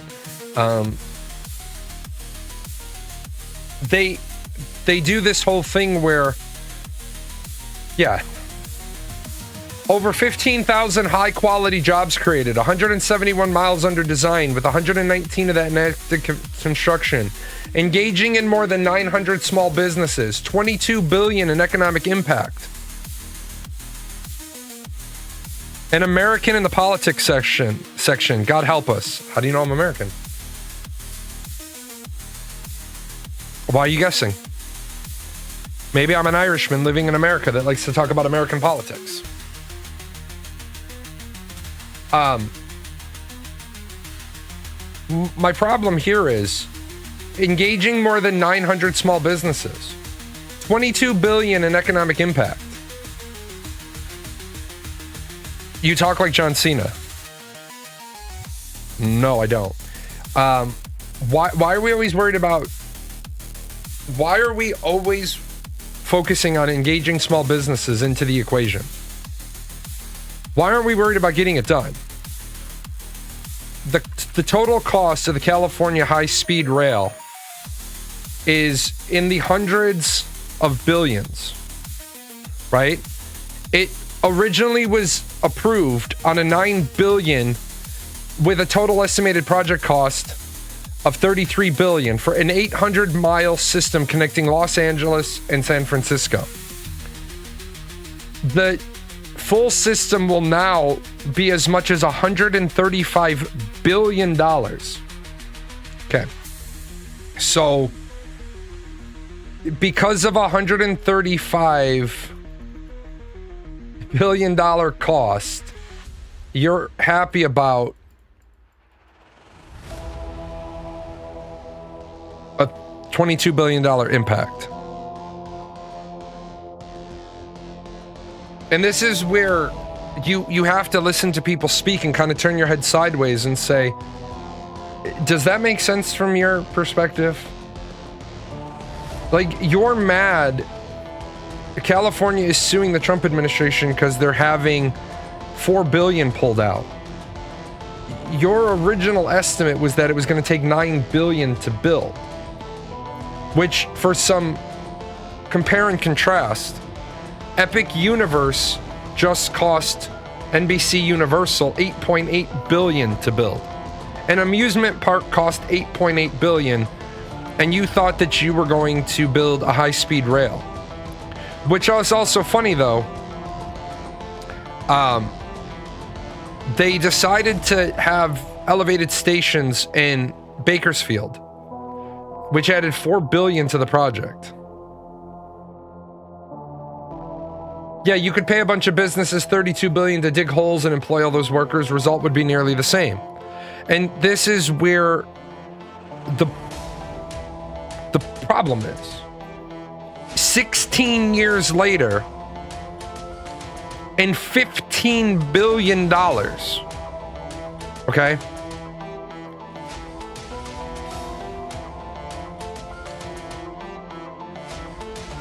$16 years and roughly $15 billion spent. Not one high-speed track, excuse me, has been laid. How the hell do you not have one high-speed rail laid in 16 years? And I don't know about California's project because I'm not in California, but in Illinois, a businessman wanted to put in a high-speed rail from St. Louis to Chicago. And then they wanted a stop in Springfield, and he's like, if I do that, it's not a high-speed train anymore. We already have a slow-moving train. China has tons of high-speed rail. Japan, high-speed rail. High-speed rail between London and France. We can't even figure out how to lay high-speed rail between two cities in a state. Having everybody be involved in the process doesn't mean the process is going to be good. We're engaging with 900 small businesses. Well, how much did that cost us? One of the things that irritates me is when you bid on government jobs. Are you a female? Oh, that's worth some points. Are you a minority? That's worth some points. Are you a female minority veteran who's disabled? Oh, you basically got the contract. Doesn't matter if, doesn't matter in the slightest if you know how to do the job or you can do the job or you're the best fit for the job. You're not the best fit. You're the worst bid of the 5 bids. But because you're a female minority disabled veteran-owned business, you get 25. Yeah, female-owned. Many years ago, I was going to open a game store. And I couldn't get a small business loan for a game store. My girlfriend could. The only difference between my girlfriend putting in the package and me putting in the package was she was able to fill out the female minority owned, and she got approved for the loan. And then luckily the site that we were going to use fell through. Otherwise, I'd probably own a business with an X. But how do we get to the point where everything is affirmative action, everything is DEI, everything is small business owned, everything is everything except who's the best person, who's the best candidate to do this? Just like this big tax the rich. We should go back to taxing the rich at 94%. On their highest levels of money. Don't we remember what happened the last time we taxed the rich at 94%? They just stopped doing things. They just stopped generating income. And then what happened? People are under the belief that when you get to whatever the arbitrary number is, and you start taxing the rich at 94%, that the rich will continue to generate wealth so that we get 94% of this money. And the truth is, if this is the 94%, and let's say the next tax bracket down to 70%. This would be stupid as well. But you might have some businesses that cross over into it. Wealthy people aren't gonna work to keep 3 cents out of every 10 cents. They'll just move their fucking businesses overseas. Yet people are convinced taxing the wealthy. How do most large businesses build large things? They subcontract out to smaller specialized companies. Yes, exactly. But they don't lease out, or they don't subcontract out to a checklist of why I should let you have it. Like Toyota, if you're familiar with Toyota, Toyota has an amazing process. Toyota has 3 vendors for everything. They never sole source a part. And if you fuck up too much, Toyota simply says to you, we don't need you. They tell their other 2 providers,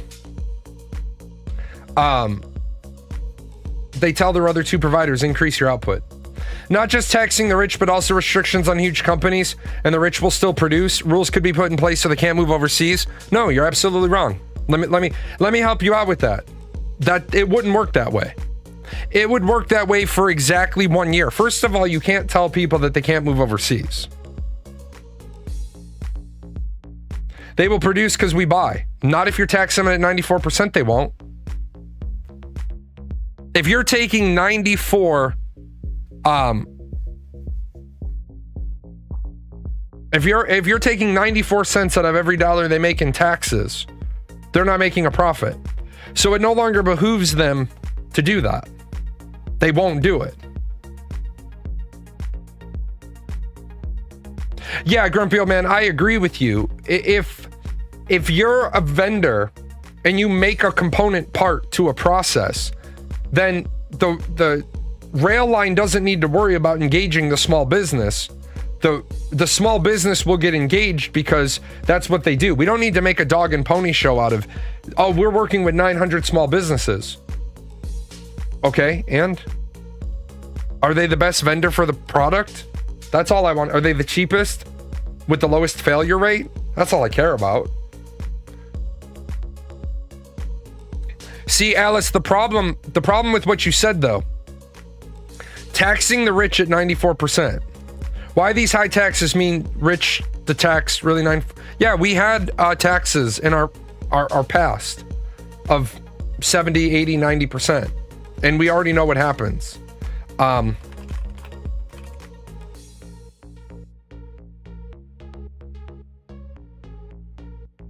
What happens is the wealthy stop producing wealth. And unfortunately, people believe, right? So 1951, I'll make that bigger, that's kind of small. Oh, I can't. 1951, 91%, right? 92%.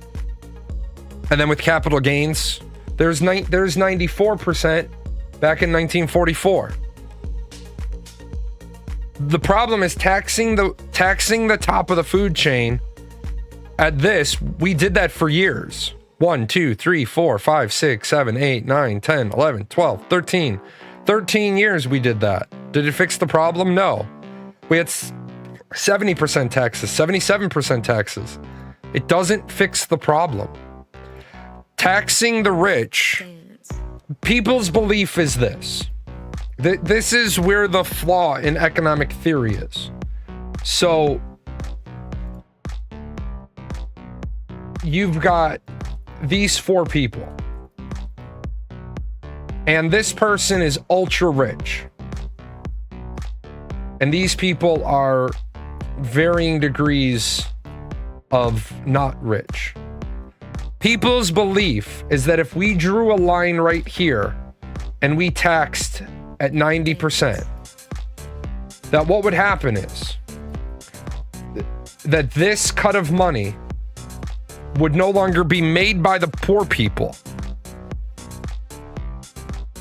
or would no longer be made by the rich people, but somehow that wealth would be able to be made by the poorest part of society. The problem is this wealth only comes about because of this person and their company making something. They own the company, they own the factory floor, they own the supply chain, they own the distribution method.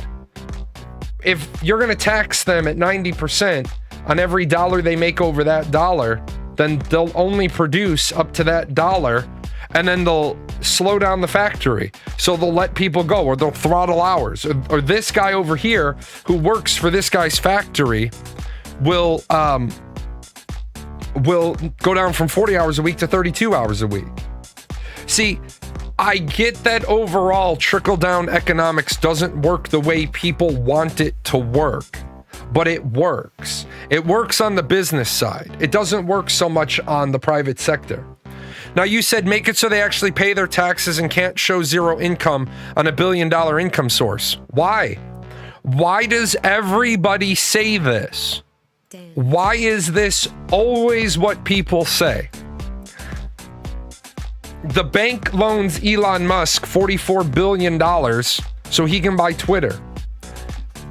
In one silo, in one perspective, I do agree that if he had to pay capital gains tax, it would have put a bunch of money into the system. But the bank isn't in danger. See, when you see something wrong and you say we have to fix the something wrong, but why? Remember, the bank made interest. The bank gave Elon $44 billion and he paid it. Now, he paid it by taking other loans. As long as the bank gets back their $44 billion, I don't care how he finances it. Appreciate the follow. The problem is people only want to see one perspective. Now, I'm not defending Elon Musk buying Twitter. I'm not defending him firing 75% of the staff. I'm not defending the fact that within a couple of years of him buying Twitter, he reassessed its value from 44 million to 33 million. I'm not agreeing with that. But what I am saying is that just like when Donald Trump was prosecuted for his illegal loans, the bank literally testified and said, but we got past. How much of taxes are lost from Nike every year? A lot. A lot. But now you're talking about a different problem. Do you think we should get rid of X? No, I don't give a shit if we get rid of X. X is a privately held platform. If you want to be on X, be on X. If you don't want to be on X, don't be on X. Not being on X doesn't affect your personal life. Being on X can affect your personal life negatively. X is great. Truth Social is great. Tumblr is great. Facebook is great. They're all private. Reddit is great. No, Reddit's a shithole. 4chan is a shithole. As long as there's places for people to go and talk. Also, I jumped in late. We were talking about corporate tax rate. No, we're talking about both. This chart that I showed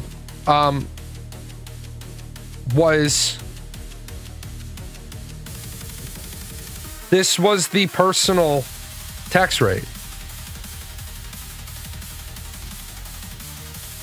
We were taxing the richest individuals at 94% on their highest level of earning. Because remember, we have a graduated tax rate. You don't pay 94% on all of the money. You pay 94% on wherever the arbitrary line is. We need to make the tax law a lot simpler. Tax brackets should be widened and simplified. I think poverty level and below should be taxed at 0. 150% to 100% should be taxed at something like 8%. No, I can stop you right there. You haven't thought about the process far enough through.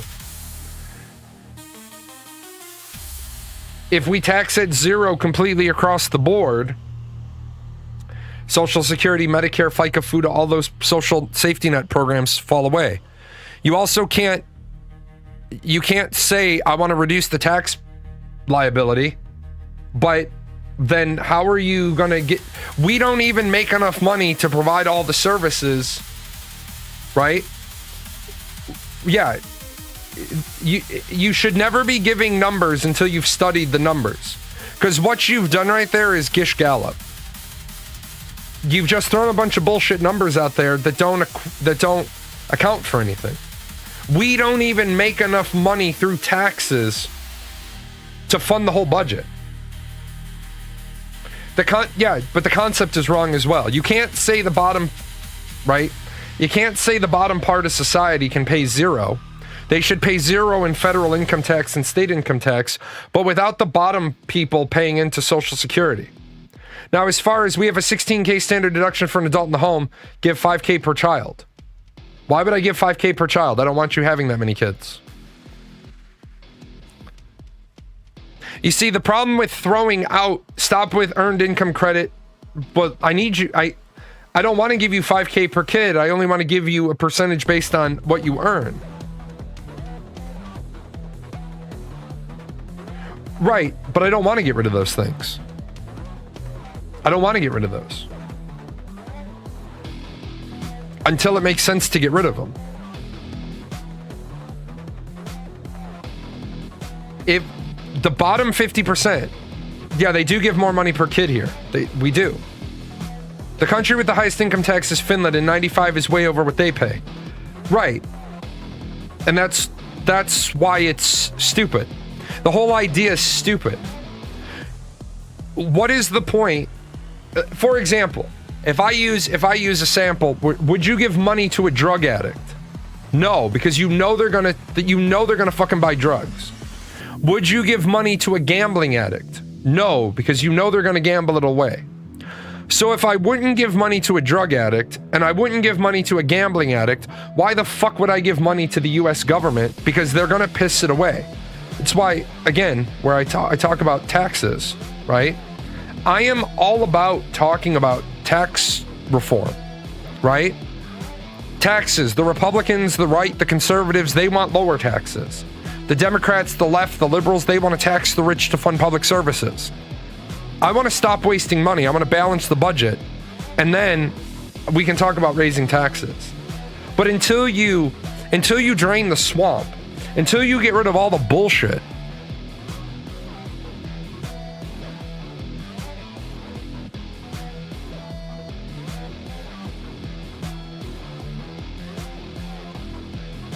it's complex because income is tied into Medicaid, Medicare, ACA, food stamps. So to remove all those additional non-taxable income sources to get everyone to level the playing field. You're absolutely right. And therein lies the largest problem. Bernie Sanders constantly wants to federalize Social Security. I'm sorry, Medicare for all. Medicare for all. As soon as everybody has access to a finite medical system, the process slows down. How do you make it so everybody can get the medical care they need if you give it to everybody? One of the dumbest things I've seen is I was in the military long enough to see the force shaping, the force reduction. Give the burden for the portion of healthcare to the employers, especially if employ over X number of people. Great. What you've just done is you've given me a reason to never give any of my employees more than 31 hours. I'll onboard 10 more employees and give everybody 31 hours, because that shit is exactly what we've tried. When my grandfather worked the corporate world, they paid pension and healthcare. You're right, because when your grandfather worked, there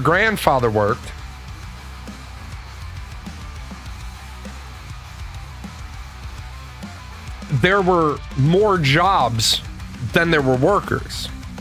Now we have more workers than there are jobs. Now, of course, there's always McDonald's and Wendy's and the gas station and the car wash. Yeah, they don't give more than 32 hours. They give 38, 28, 28. 38, 38, 28. That way, over the quarter, the person's just below full-time hours. Why? Because a lot of states say if you're full-time, you get benefits.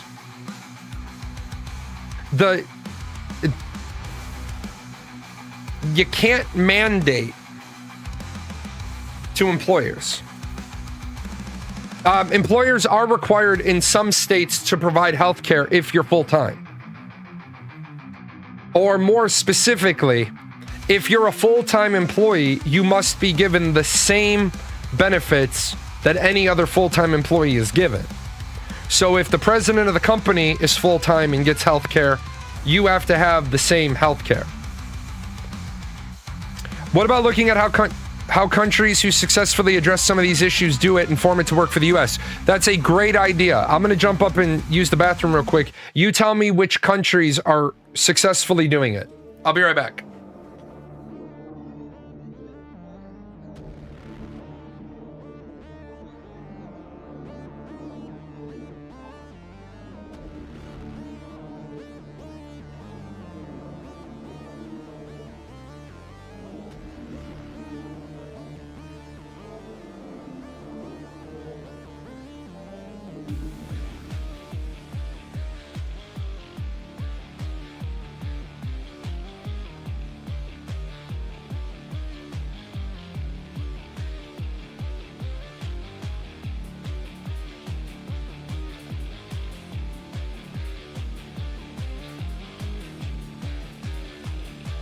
Okay.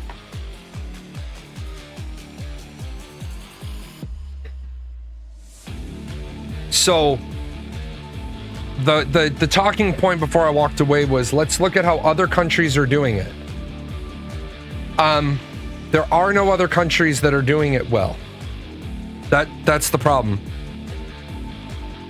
My hospital used to do that bullshit too when I lived in the US. I actually applied for supplemental health and was able to show my employer didn't provide affordable health care and got it. Which country? Because the problem is people always say the grass is greener on the other side of the fence, but that's because of all the bullshit you don't see fertilizing the lawn. The other day, somebody brought up, they're like, healthcare in Europe. They're like, healthcare in Europe is free. It's not free. That's why you pay so much in taxes. Europeans will constantly say, Americans will say, we need to do it like Europe. And Europeans will say, no, we don't. No, you don't want to do it that way.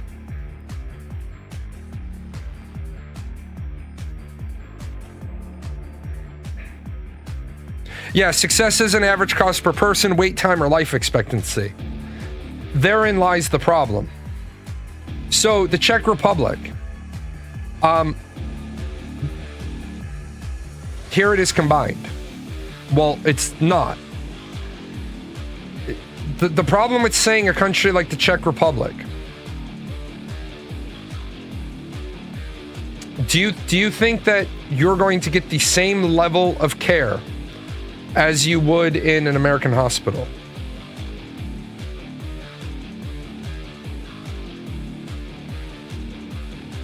I remember I was able to live a better quality of life here than in the US. No, you're not. Let me help you out with both of those. No, you're not, and no, you're not. You enjoy your quality of life more in the Czech Republic than you did in America. You do not live a better... I assure you I am. I assure you you don't. Okay? Because you're happy, and there's nothing wrong with that, and I am not the thief of happiness. But if the Czech Republic was Shangri-La, why do people from the Czech Republic emigrate to the United States?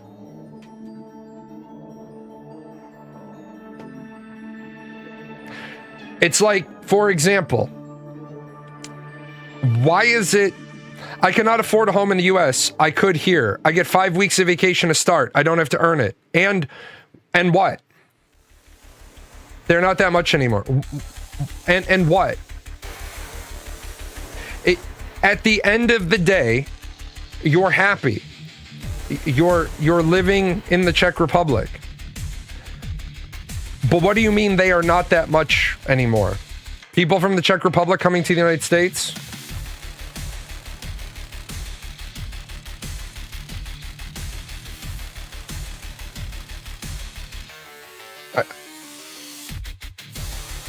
I'm pulling the number right now.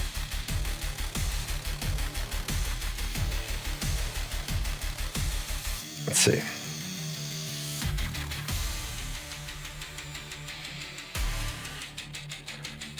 % of your country lives in America.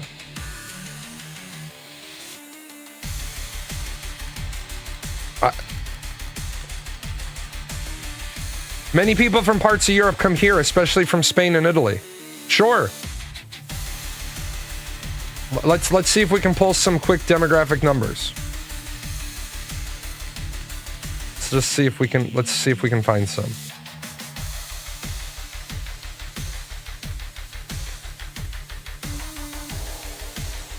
Assuming we can spell today.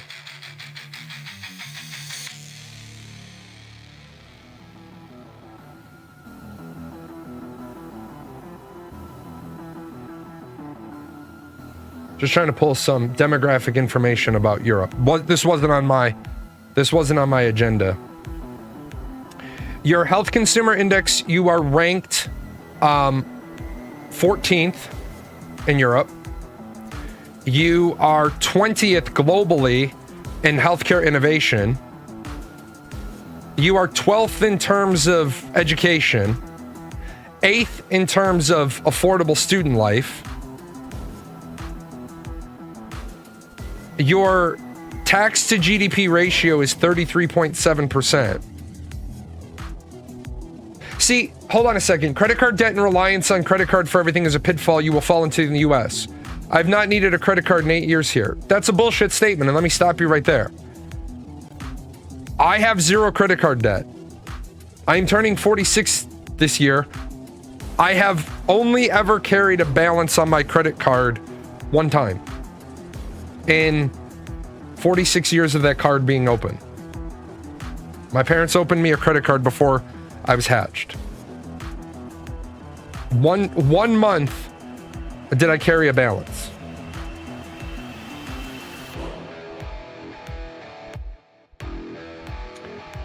I don't think you should judge a country just because some people want to live in the big USA. America was all the last 500 years some interesting new chance. Well, first of all, that's not even true. America hasn't even been a country for 500 years. So to rent an apartment, to buy a house, to do anything in the US, you need to have opened a credit line. No, you're 100%. Let me help you out. You're 100% incorrect. You are 100, like, this statement is as far wrong as you can be.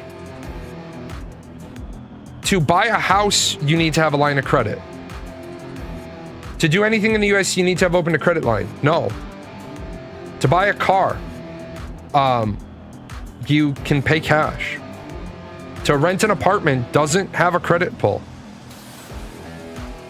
You don't have to have a credit card to rent an apartment.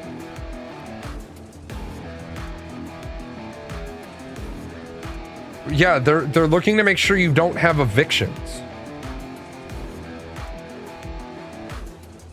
They do. Here, Alice, let me help you out. You're fucking wrong. Okay? Let me help you. You're fucking wrong. I was a landlord. I owned dozens of rentals. I didn't do credit checks. The only thing I checked for was past evictions. It costs me money to run credit checks. I had people move in first month, last month. Right? First month, last month, security deposit. Yeah, they want to see that you have a job. They want to see your last 3 pay stubs. That's it. Now, for a house, yes, because you have to get a mortgage. Doesn't matter where in the fucking world you're getting a fucking house. So my grandmother and most of them do want a cosigner. No. What are you talking about? What? Stop. You're full of bullshit. Most of the time, landlords would prefer not to rent to somebody who has a need for a cosigner. Cosigner for me, I don't offer when I had rentals, I don't do cosigners. You know what a cosigner means? It means that person wants me to give them something. My mother's husband never had a credit card and he couldn't do anything because they wanted to know his credit. Right, but you're saying you can't do anything in America. You're saying you can't do anything in America, which is wrong. Let's see.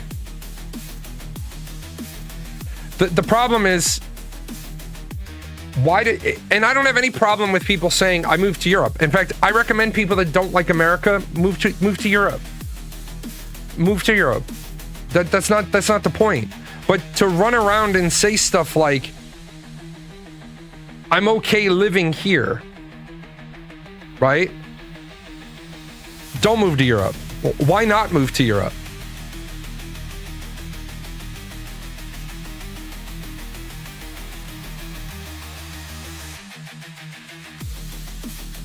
I mean, I'm looking at, you guys have a 21% standard rate VAT. And you pay 12% on groceries, housing, medical supplies, and books. I don't know if that is the most up to date, but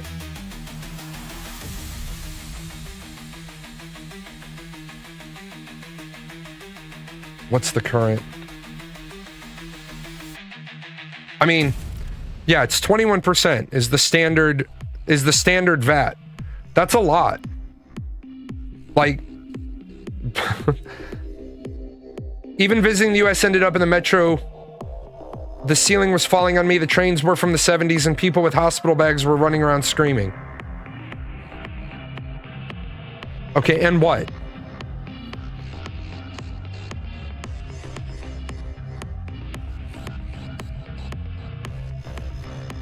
We would have money to fix the fucking ceilings if we charged everybody a 21% VAT. It's fine to say, like, no, actually, just for the record, Europe has a bigger problem with immigration than the United States does. Because immigration, remember, even though it's the year 2025, most of the European countries, yeah, Europe has a way bigger problem with immigration than the US does. Because England was still English until about 5 years ago. France was still French until about 10 years ago. Okay, you have a better quality of life. But here's the problem. You think you have a better quality of life. You have a better quality of life than you had in America, but you do not have a better quality of life than the top people in America. Sure, there's a reason why the Czech Republic can give, why employers can afford to do those things. Property taxes are so cheap. Yeah, but your schools are ranked 12th. I mean, herein lies the problem. Without a functional tax base, not better than the billionaires in US. No, I'm not even talking about the billionaires. I'm talking about the people right around, let's call it here and above.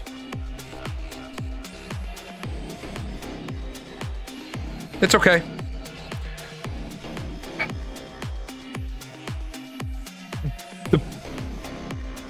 There's a reason why people come to America for health care treatment. There's a reason why people come to America for education. Schools are running a test and procedure. You have to test to get into high school, so you have to know that you will go, what you will go to university for. Yeah, but that's great. That's a factoid. You're still 12th in Europe.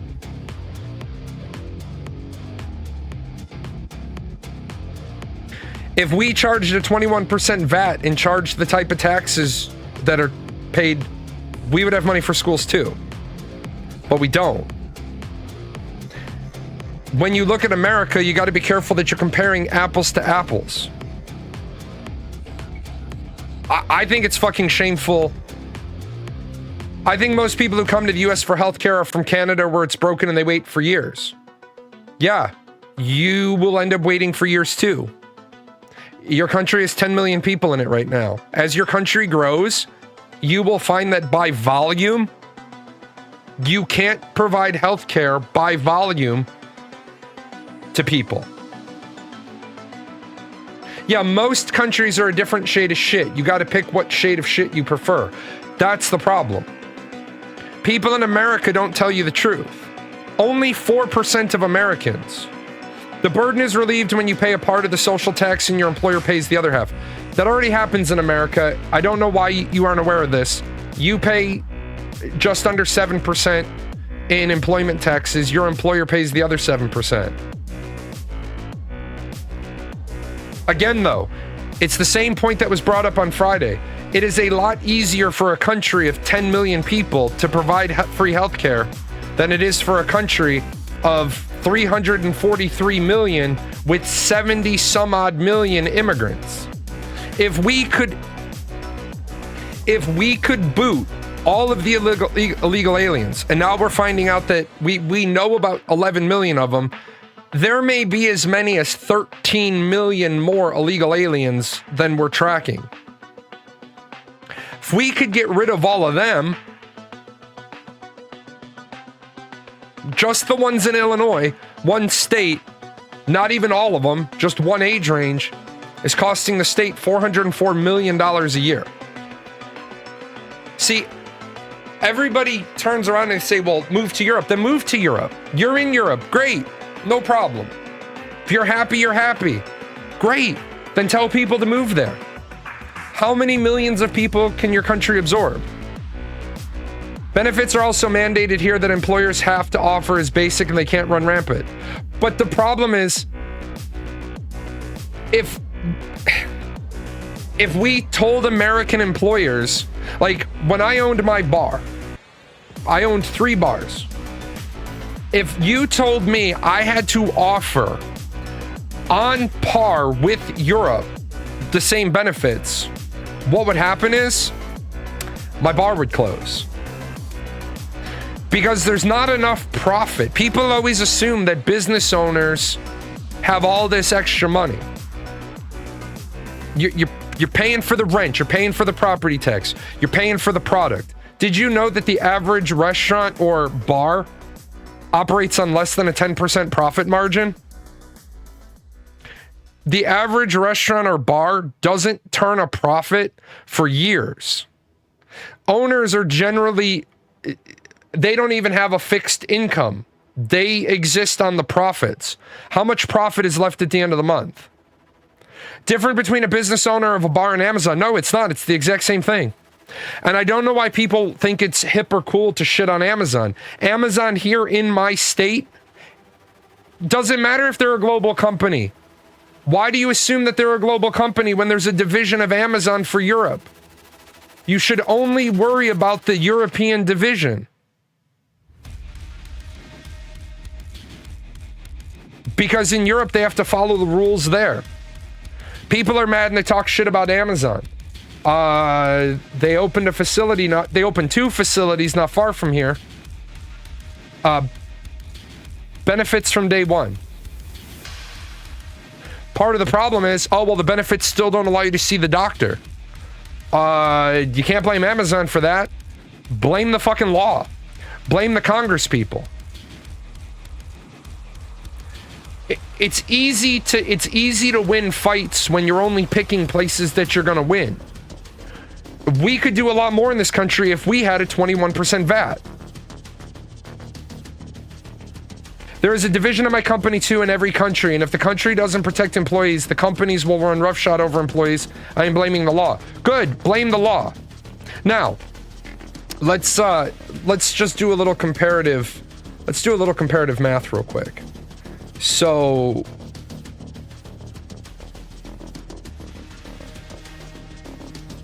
your country has 10.86 million people in it. And America has 340 with as many as 70 million immigrants. So let's do 70.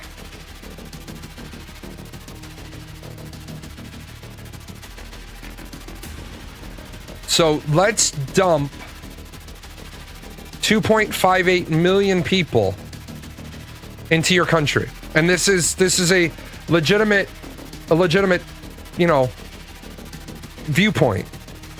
Let's take 2.5 million people and dump them off in Chechnya, the Czech Republic. What the fuck would happen to your entire civilization? 100% chaos, real quick. Abso-fucking-lutely. If we dumped 2.58 million immigrants into your country would fucking collapse on itself. Everybody around the world wants to shit on America. But what people don't want to talk about is, how do we fix it? The real battle is law and the policies. I'm in my late 30s, and if I could do it over, I'd study law and get into politics instead of software engineering. I'm glad that you're, you know, for 20 years we've been telling people, well, shit, 26 years we've been telling kids, learn to code. No, it's 29 years, really. Learn to code. My private school had a coding wing. I didn't get into it. I got into the engineering track. They taught kids computer programming in high school. Four-year magnet type program. Your electives every year was coding. Who's AI coming for? Is AI coming for the carpenters, the plumbers, the electricians? No, AI is coming for the fucking coders. But the things that work here could be adjusted at state level policies at the very least. No, they couldn't. I literally just look, Alice, look at what you just said. I'm going to increase your population by 25% and make them all immigrants. And you're like, and your response was, things could be adjusted at state level. Things that work here. They can't work here. We can't pay for people. That's the problem. We already run at a deficit. We're already running at a deficit. Even if we increased a federal VAT of 10%, because we already have state tax at around 10%, a 10% VAT would not get us out of the fucking hole we're in. And that's what people aren't understanding. I do not agree with how Donald Trump is using ICE. I do not agree with how he's attempting to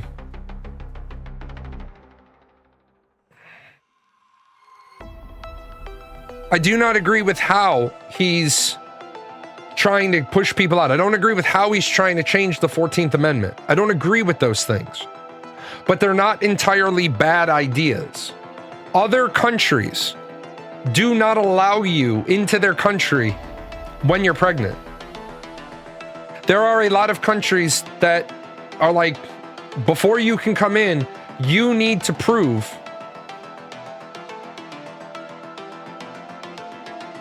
that you have medical insurance. A state could try, though, to take example, one policy. Give me one policy that you think works. Give me one policy that you think works that should be tried. Just one. What one policy do you think works that should be tried in an American state? Because we're already trying them. I think mostly it's countries that America... Yeah, a lot of other countries don't offer birthright citizenship. But what one policy do you want to try in America? And I'll tell you why it won't work. I still remember when Denmark got shit from all across the world when we refused illegal immigrants into the country. Now almost every country is following the mindset. Yeah, 6 foot, where the fuck were you? Where the fuck were you on Friday? Somebody was in here telling me that Denmark has open borders and that you only have one detention facility and that you don't arrest illegal aliens. And they forgot to mention the point that you voted 70-20 in Denmark to export your people that are seeking asylum to fucking Africa. I would throw California to the testing block first in case it fails. In case it fails, they already offer people free healthcare in California. That's why their budget is fucking tanked. Even California was like, shit, how much are we paying on illegal immigrants? Yeah, Rwanda.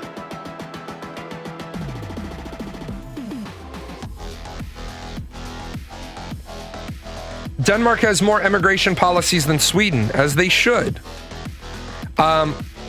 AI is coming for my job. While I wait for AI, I work 12 to 14 hours at a big tech company. 8 to 5 and then 10 a.m. I work with the IST teams. If AI doesn't replace us, cheaper workforce will, like the Indian workforce or Singapore. Right. Like, this isn't like the greatest thing in the world, but this little thing down here that I built, right? This is by no means impressive. But walking through a text guide and then working with a coding program, I made all of this. I made the script that runs, the PowerShell piece that needs to run, the local server, like this thing over here on my PC, because I can't afford right now to have a server because it's another expense I don't want to settle. Like, I did all that, all the pieces I didn't know how to do. It's like, I know how to do this piece, I know how to do this piece, I know how to do this piece. I don't know how to do the bridge pieces. I'll just ask Zencoder. $19.99 a month, it can solve most things. We have stricter immigration policies so that the ones we do get tend to be... Oh, hold on a second, Alice. Hold on. You just said that the Czech Republic is what we should be modeling off of. But you have strict immigration policies. Is it because you want to have strict immigration policies because you don't want 25% of your population to be a drain on your society? Imagine if we got rid of all the people that just suck as human beings. Imagine if America could get rid of all of the people,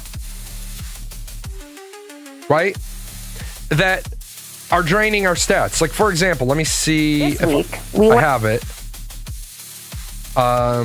Here.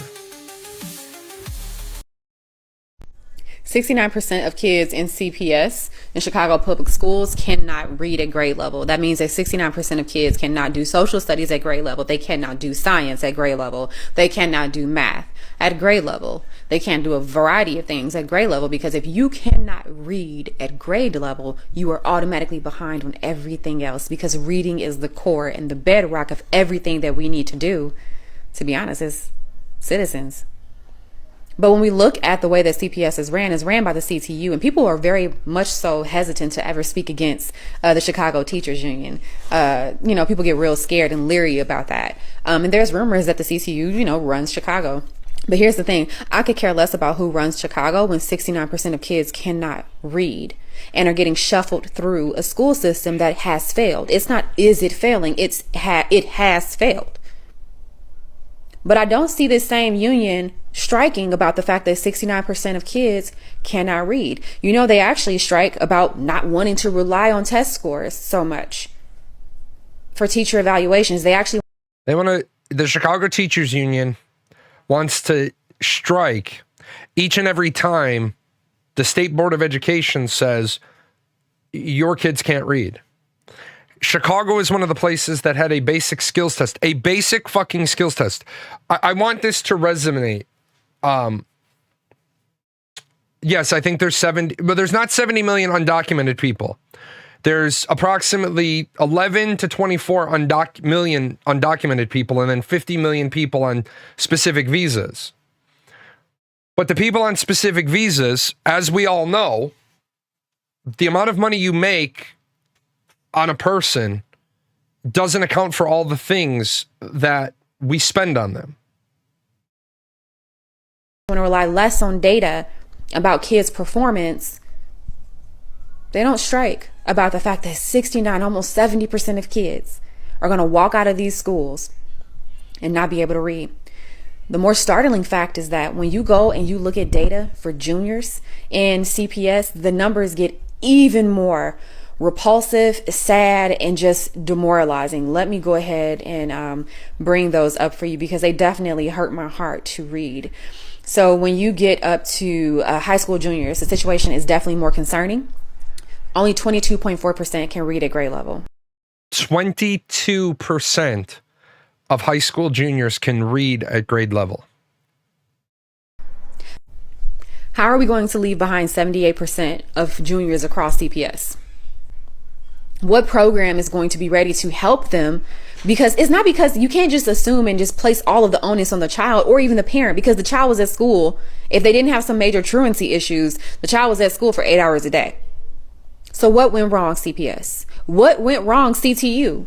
And what went wrong, Chicago mayors, where you allowed for 80% of kids to be left behind?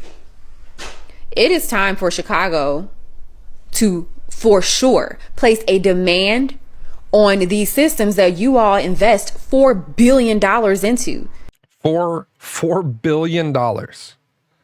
No Child Left Behind didn't exactly work in this scenario. Well, No Child Left Behind turned into No Child Gets Ahead. CPS gets $3.8 billion annually from property taxes.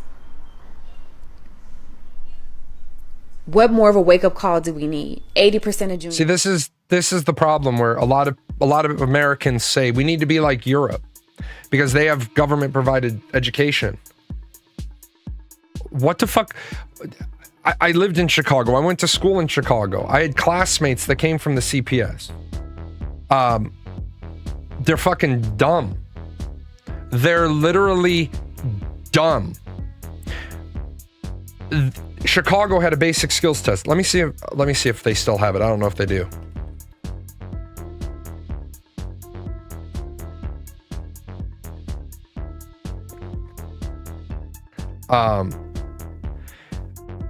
One second. Let me go see if I can grab mine.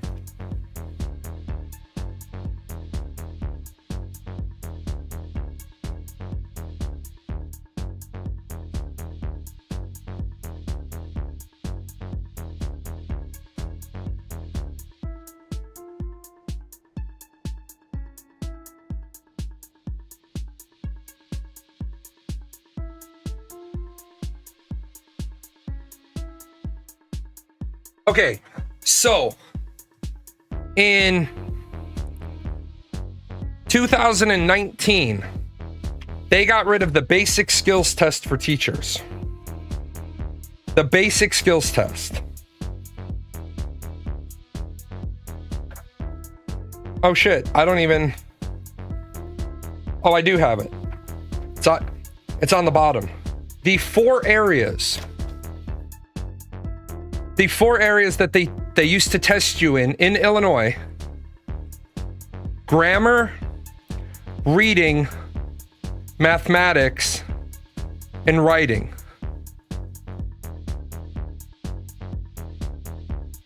I got an 80 in writing because they couldn't read my writing.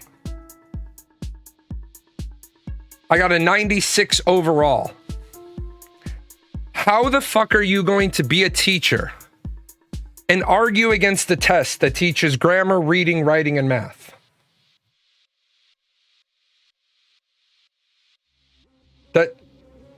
That's all you need to... That's all you need to do. And then you have to take a test for every subject that you want to teach.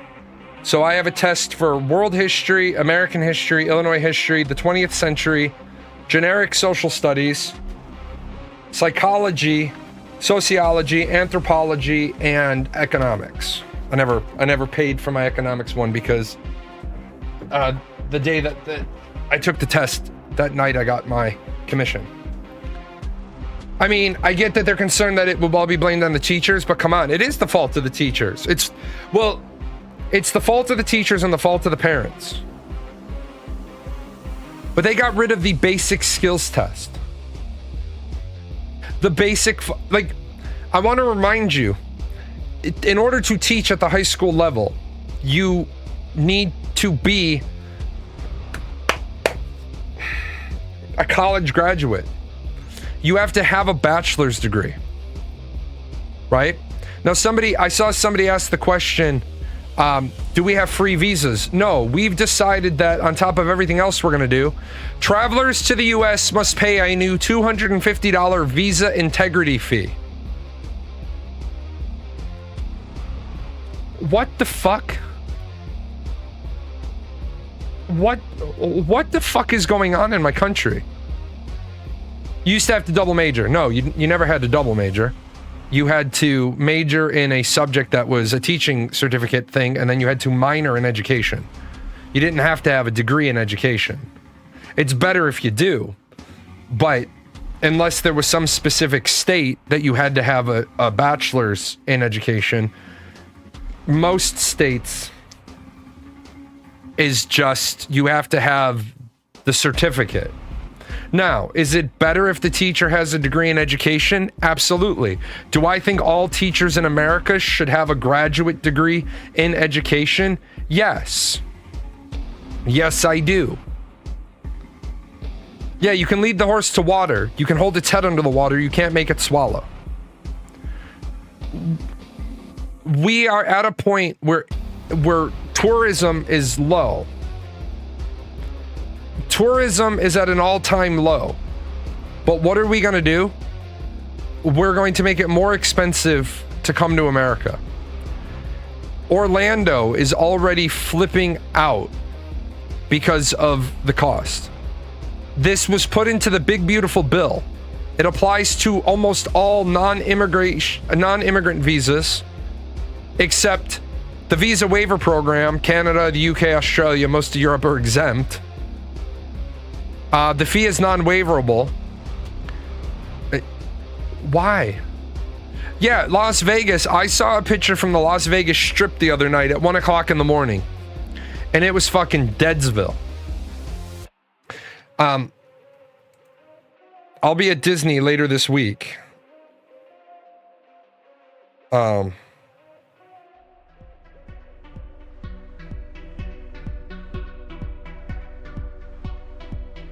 Let me just see real quick. What Monday is historically a busy day at Disney. It must be raining. Avatar is 90 minutes, Kali Rapid River 75, Slinky is 70, Navi River is 70, Tron is 65. It must have just finished raining down there, and now the rides are reopening.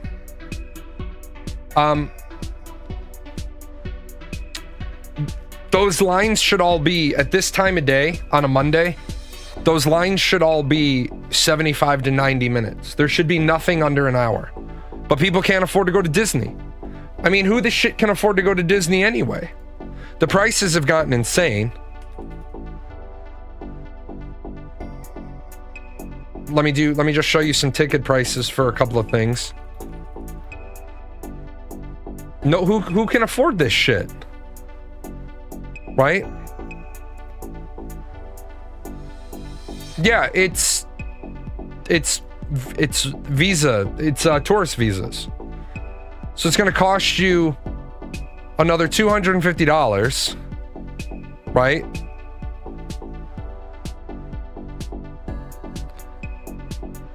Nobody wants to pay for a trip to the US just to spend a night or weeks, months in jail because you have the wrong nose on your face. You're right. You're absolutely right. But just look at the ridiculousness of this. $119 for a park ticket. $89 if you go to the parks for 3 days. Hollywood Studios, Epcot, and Animal Kingdom. What does not include the Magic Kingdom park? Fuck. What? Your cheap ticket doesn't take you into Mickey Mouse's home. Right? Universal Studios.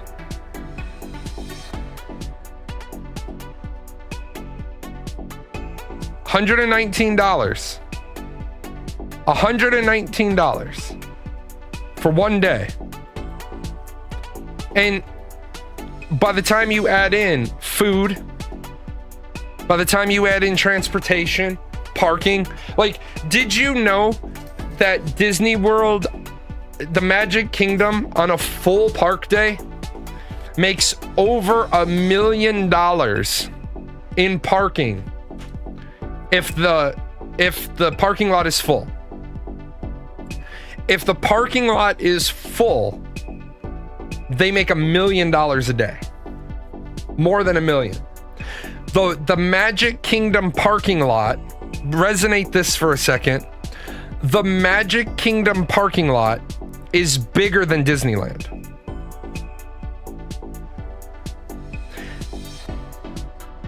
The fucking SeaWorld parking lot is bigger than SeaWorld.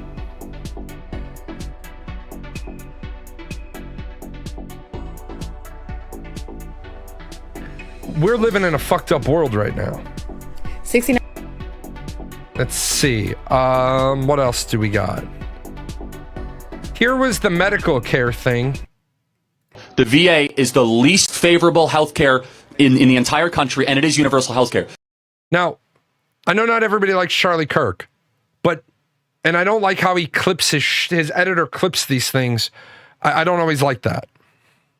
So you need to tell me why you think we should have more of Native American reservation healthcare and more VA healthcare, because that's what Bernie Sanders wants. So make your case.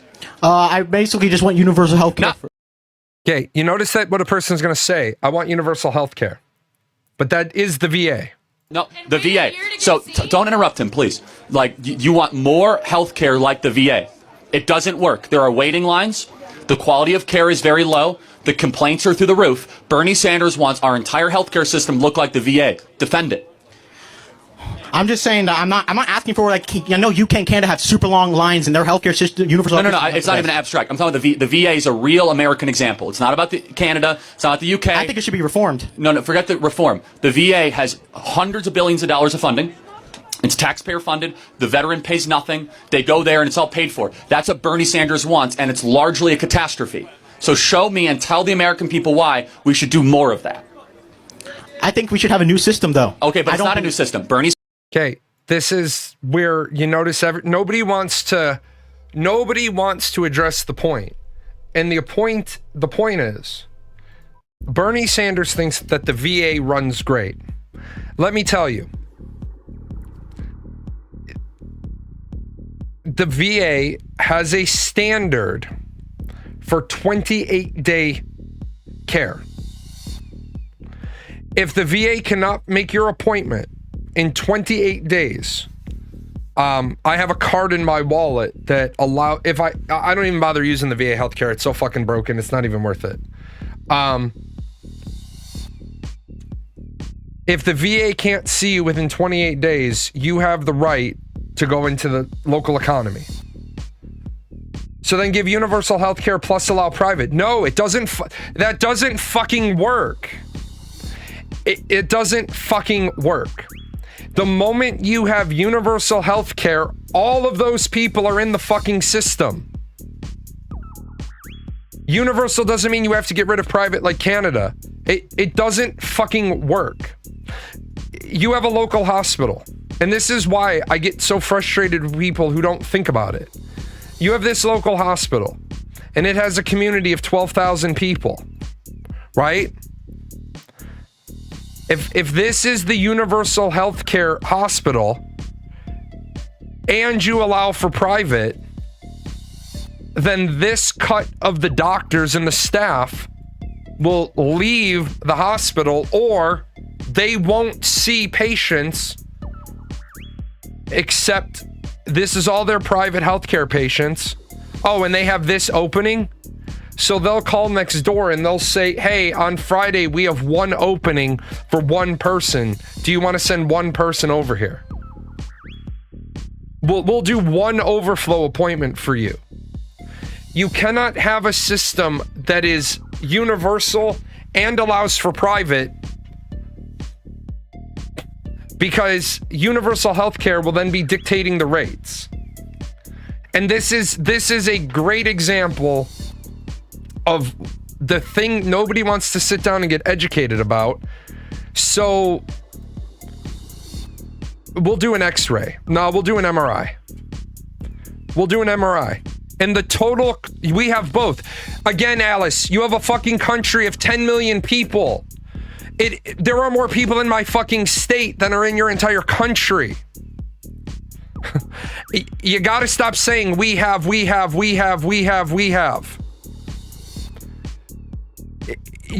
It works on a small scale. The Native American reservations provide amazing fucking healthcare to the Native Americans. No, you can't adapt it, and I'll show you why. Here's why you can't. An MRI costs the hospital $1,000. But the insurance companies say we'll only pay 40% of that. So now what happens is the MRI now costs $2,500.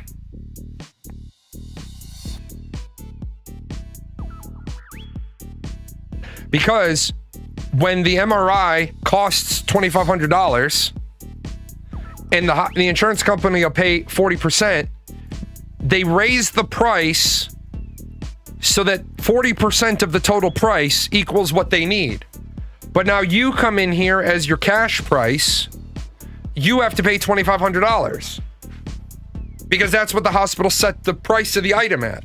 Guess what happens with that? That now becomes the Medicaid price. That now becomes the Medicare price. Isn't Medicare a better example of universal health care because it has more people? Isn't it ran fairly well? No, Medicare isn't run fairly well. Medicare isn't run fairly well at all.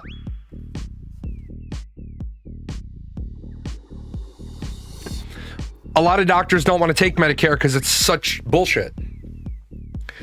For example, I have 3 federal health insurances. They all suck ass. Yeah, great example. There's a lot of providers that don't take Medicare because Medicare is such a pain in the ass. Medicare doctors, I went in for this neuropathy thing that I'm having. I went in and my doctor said to me, he's like, it's a good thing you have 2 health insurances because they're literally telling me I can't test your A1C. My doctor wanted to test my A1C. He wanted to prick my finger. He had just sent me for blood work, but he wanted to test my A1C with the meter. And Medicare literally told him no. We don't acknowledge that as a reasonable test because you've just tested his glucose and a blood draw. Now, yes, I do understand. I do understand that some people are going to blame the doctor. And the doctor is going to say, they're going to say the doctor could afford the dollar for the test. But it's not the dollar for the test. It's the dollar for the stick, the needle, the test. It's for the med tech that has to log in the results. It's for the doctor that has to review them. Lots of doctors don't take private health cares either. You're right, they don't, because it's not advantageous for them. So make them take it. Alice, what do you mean make them take it? Or offer free medical school for those who test it, but they have to work with the public for X amount of years. We do that. We already fucking do that. Do you know what they do the fucking minute their obligation is up? They piece the fuck out. We already do those things. And it doesn't fucking work. Doctors want to be paid for the 15-year commitment they made. They don't want. Why is the cost of these implementations or tests 10 times more from the same pharmaceutical company as here? That's a great question. That's how it works. I'm glad you said it. America subsidizes your fucking medical system. America subsidizes all these drugs around the world. And that's where Europe and Australia and Africa and the Middle East need to realize something. This is what's coming with the changes in our pharmaceutical law. This drug costs $8 in Europe.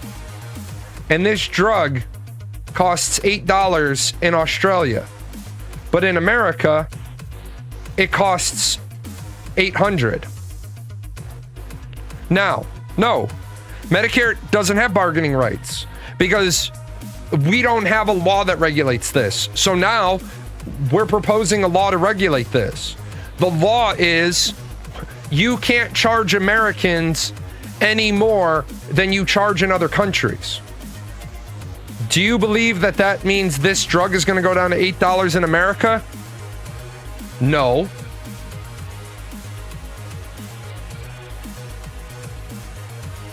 That's what's going to happen. And then European countries are going to step in and say, you can't sell that drug for $800. You know what the drug company's going to say? Cool. You've received the last shipment of our drug. We're not going to sell. If we can only charge in America what we charge in other countries, if we can't raise the cost in other countries high enough to maintain our profit margin, we just won't sell it to those European countries, and they'll be shit out of luck. America has been financing Big Pharma for years and years and years, and that's why everybody who's like, oh, our healthcare system is better. Our healthcare system is better. I have a debilitating illness, and I have European healthcare. I'm still in America. Quality of care, way fucking better. Except Turkey. I like Turkey's diagnostics. The drug companies, many are in Europe, they won't stop supplying there. No.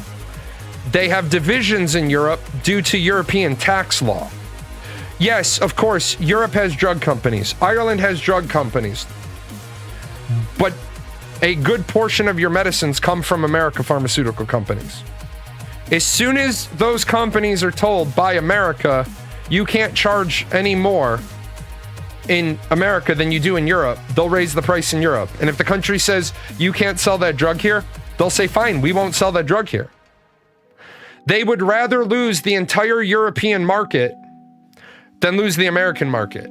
And if the way the law is written that says you can't charge Americans any more than you charge anywhere else, why the fuck would they want to give up?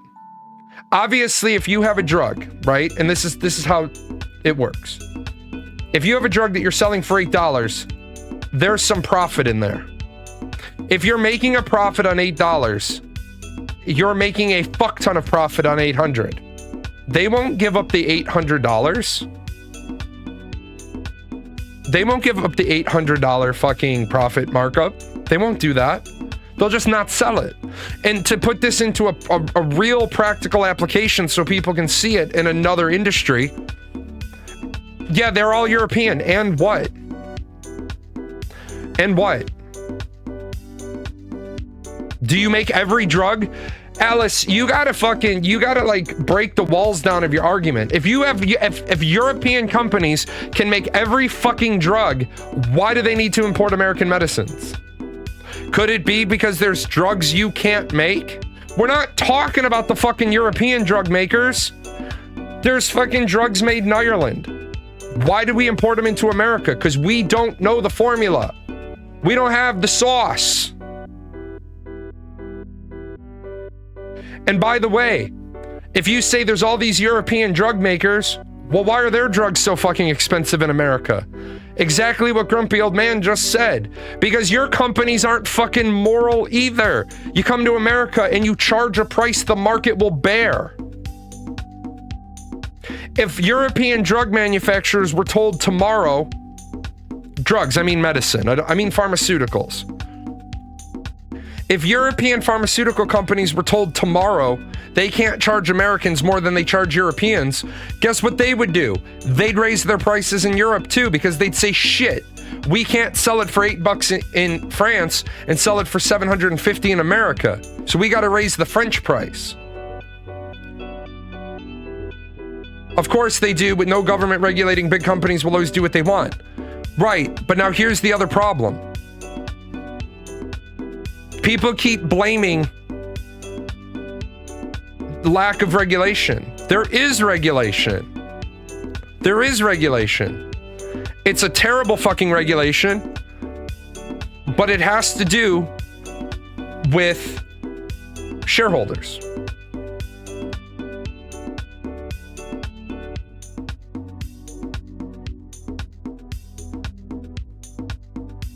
Remember, We have a law that literally says, it's Dodge versus Ford Motor Company. We have a law that says shareholders are entitled to the profits from the companies, not the workers. Henry Ford wanted to reinvest into the Ford Company. Corporate management has a fiduciary duty to prioritize shareholder interests and maximize their returns. If you want to look up the case, it is literally Dodge versus Ford Motor Company, 1919. A fucking 100-year-old law is why America fucking sucks. It's a 100-year-old law. You can't put money back into the company unless you can justify to the shareholders, I'm going to put this money back into the company because next year, over the next 3 years, you'll make even more. Will the company not just make two products, one named US and one named EU, in the end and not sell at two different prices? No, they can't use that loophole, 6 foot. When you release a drug in the United States, you release it as a formulary, and the FDA tells you. So you mean drug companies just abandon a market with 670 million people? No, they'll raise the price. They won't abandon. Remember, American companies will look at what the price is. They'll raise the European price. They'll look at the profit. They'll look at the profit and they'll say, where are we going to lose more money? Right. But again, you're saying food product versus medicine. That's why Kraft has a European division. So that the European division manufactures in accordance with European law. And the American division produces in accordance with American law.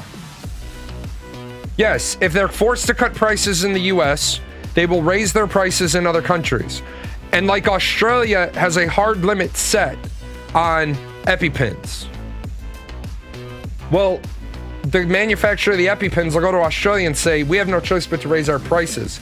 And if Australia says, well, we're not going to allow you to sell EpiPens at more than $8 a piece, the company will say, cool, then we're not selling any more EpiPens to Australia. Because for the amount we sell here, if we dump you as a market, and then our lowest European country agrees to $75, we're still losing $525 per EpiPen in America. Which is another stupid bullshit thing. Why is it that you can get more epinephrine in a vial for $10 than is in an EpiPen, but the EpiPen costs $600? It's fucking bullshit. It shouldn't be that way. That should be criminal. The VA is the least favorable healthcare. But everybody who talks about wanting nationalized medicine, 22 days at the VA, 22 days to get a routine appointment. I want you to think about that number for a second. You have Hashimoto's and couldn't get an ultrasound even with insurance in the US. Then I'm gonna call bullshit on that statement until you tell me why you couldn't get an ultrasound. Because with insurance, I've never seen somebody not be able to get an ultrasound. You're skipping some parts in the story. There's obviously a problem there. No, they can't diagnose they can't diagnose Hashimoto's unless you are in the unless you're in the middle of an episode. The markers won't be present in the blood draw. Yes, if the person has yes, if the person is in the middle of an episode and they suspect Hashimoto's, they can do the blood draw. Nope, they won't give it standard. Right, but you missed some. But you missed some steps in there. Because yes, if you go in and you ask for an ultrasound, they're going to say no. Yes, it can be concluded from a blood test if the blood is drawn during an episode. If you draw blood from somebody with Hashimoto's when they're not in the middle of an episode, the markers they need aren't present, which is why they generally tell you, they say, if you start experiencing these symptoms, we have an open standing appointment for you to come in. Talking about basic standard of care. No, you're not. I'm asking you a question of why was your ultrasound denied?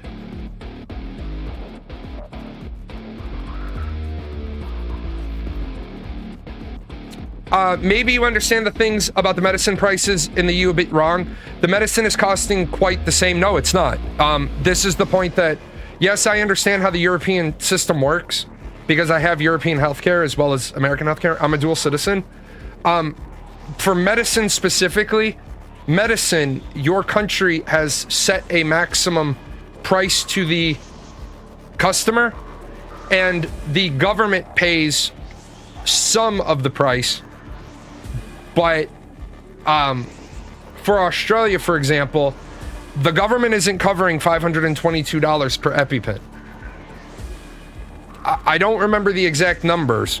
Australia pays $24, $36, some dollar amount. The customer pays $8, and that's all the company's allowed to charge. For other things in Europe, yes, it's socialist medicine. But that's also the problem of, for example, since everybody has free healthcare, we'll see you in 3 weeks.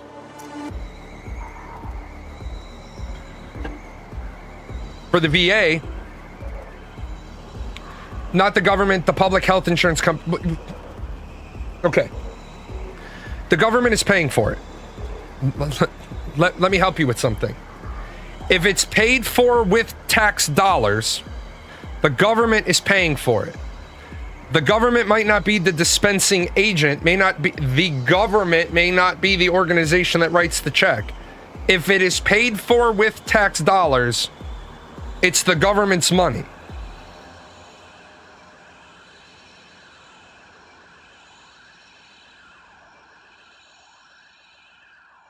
Nothing extra, except it is extra, Alice. It is extra. That's the piece you don't seem to want to incorporate. You have a country of 10 million people. You have a VAT of 21%. You have taxes that are higher than in America. You have a socialist network. You have the ability for better testing because you have less people. It's easy. It's like I said to the person on Friday. It's easy for a country, okay? It's easy to pay for the people in a country when you only have 11 million people. And the people don't care about how much they're paying in taxes. It's socialist medicine. You really need to stop correcting me because you keep correcting me and you keep being wrong. When it's called socialist medicine. It doesn't make your country a socialist country. It's socialist medicine. No, I mean nothing extra in terms of the appointment scenario that you asked about. Right, because when you go to a normal doctor's office in America, they diagnose you. And they got to go through procedures. The piece you're missing is you're like, why can't America do the same for me that they do in the Czech Republic? Because we don't have the money to do it.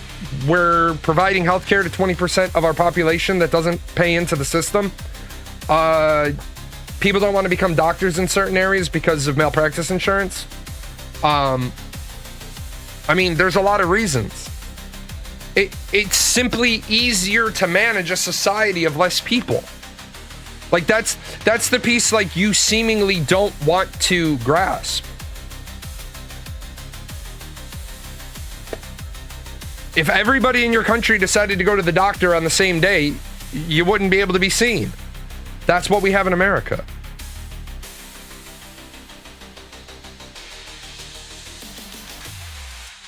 That's the piece. I'm not saying it's good. I'm not defending it. Again, I'm not saying that the way America does it is good. I'm saying these are the reasons why, right? These are the reasons why. You also pay 15%, right? Correct me if I'm wrong, but your lowest tax bracket is 15%. And then you pay 23% over that. You pay the same 15% on capital gains, right?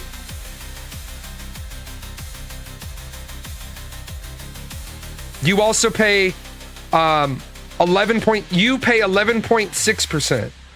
You know that Europe, in summary, has over 750 million people? Yes. Did you know that Europe is a continent, not a country? Did you know that the person I'm speaking to, I already know what country they're from? Which is why when I say to that person, we're talking about a specific country in Europe with 10 million people in it.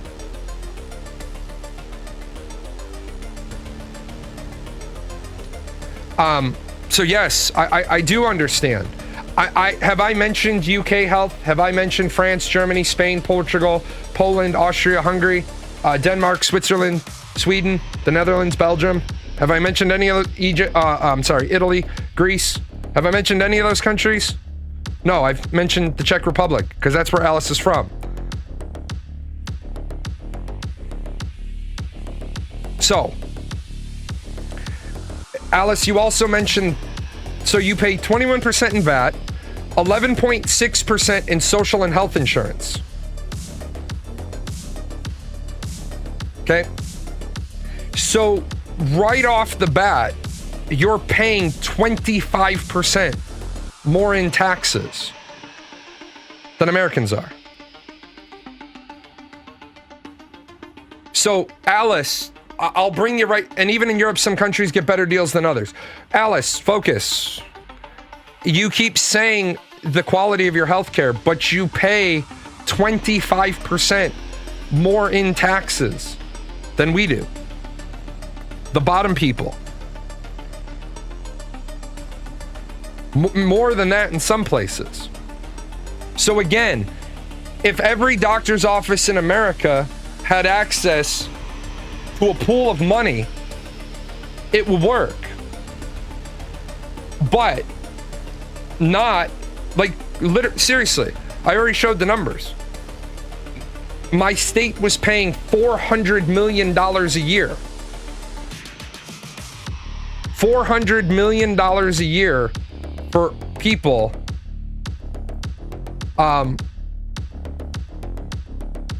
who shouldn't have even been on our free medical program.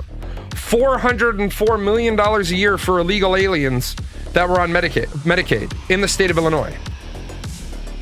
15%, I think, up to it's 15% and then 23% over that, but also 11.6% employment tax and 11% more on your VAT. Also, I don't want to get into like the nickels and dimes of it, but when I looked at your VAT chart earlier, it showed like 12% on food.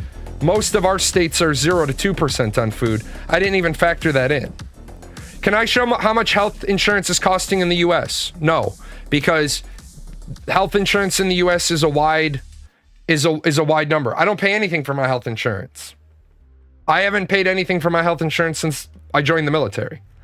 I think I paid $473, some shit when I was paying for it. Employees, though, give us free food cards every month. Who cares?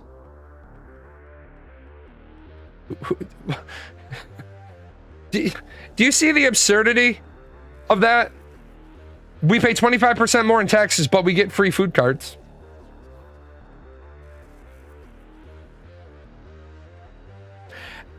You want to make an argument that America needs to do better by its citizenry. I don't disagree with you. If we taxed everybody 25% more, especially if we put in a 11% federal sales tax, we would make fucking bank. We would make fuck tons of money. We have the largest fucking economy on the planet. It would probably slow to a halt if we threw an 11% sales tax on it. California is the 5th largest economy on the planet. Other than the United States and 3 big countries, if California broke away from the US, they would literally be the 5th largest economy on the planet. It's really important to say European countries do well, but we're paying 25% more in taxes. Cost of car insurance out of hand, property taxes. What do you mean? You can't say cost of car insurance also out of hand in property taxes. You can't do that. There are states that don't even have property tax. So how can you say cost of car insurance is out of hand and also property taxes? Cost of car insurance isn't out of hand. I only pay $600 a year for my car insurance. My wife, who got into a car accident, pays more. My daughter, who got into a car accident and is young, pays more. I pay $600 a year. What do you mean that's out of hand? That's less than like $2 a day. So what do you mean it's out of hand? Don't get in accidents. You paid a crap ton. And what? That's anecdotal evidence. Do you have car insurance where you are? Largest economy and lowest life expectancy. Ponzini, you got to be careful with the life expectancy of the people in America, because the life expectancy, if you want to make the argument and tie life expectancy into healthcare, don't do life expectancy. Do child mortality. Do infant mortality rates. Because we have a lot of people that die, and each one of those people that dies at a young age pulls the average down. What you're doing is you're taking all of the sources of death and you're blaming all of the sources of death onto the healthcare. Why do they die at a young age more here? Well, neglect, abuse, mothers that don't take their kids, fathers leaving their kids in hot cars, people getting shot, mass shootings, accidents. There's a lot of reasons why people die that have nothing to do with healthcare. So when you take that, overall life expectancy is factored in based on when the age of people died. For example, 2 girls about 20 years ago died on the expressway when a police cruiser hit them. Their deaths at that age, like 18 and 16 or something, drags the life expectancy down. What's my dual citizenship? Israel? No, Ireland. Do I look Jewish to you? Do I fucking look Jewish? Where would you even throw out Israel? Where would you even get that? The VA is the least favorable health. Let's see. I'm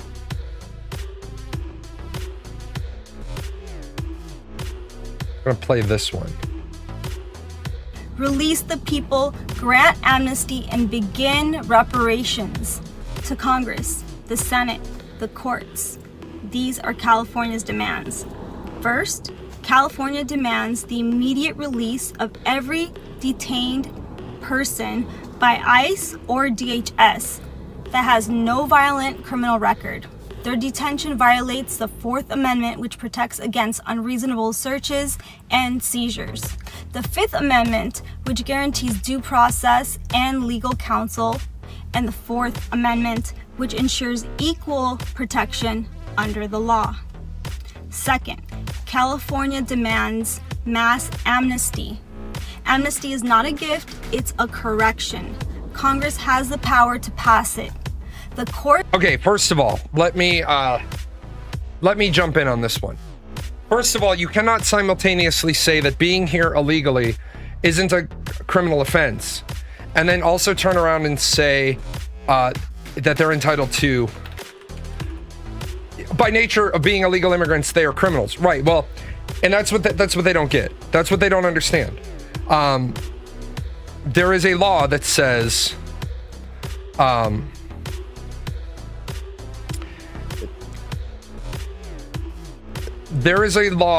depending on how you came in, being here illegally is punishable by a 6-month incarceration. In order to understand the difference between civil court and criminal court, if you can be denied liberty, you are in a criminal court.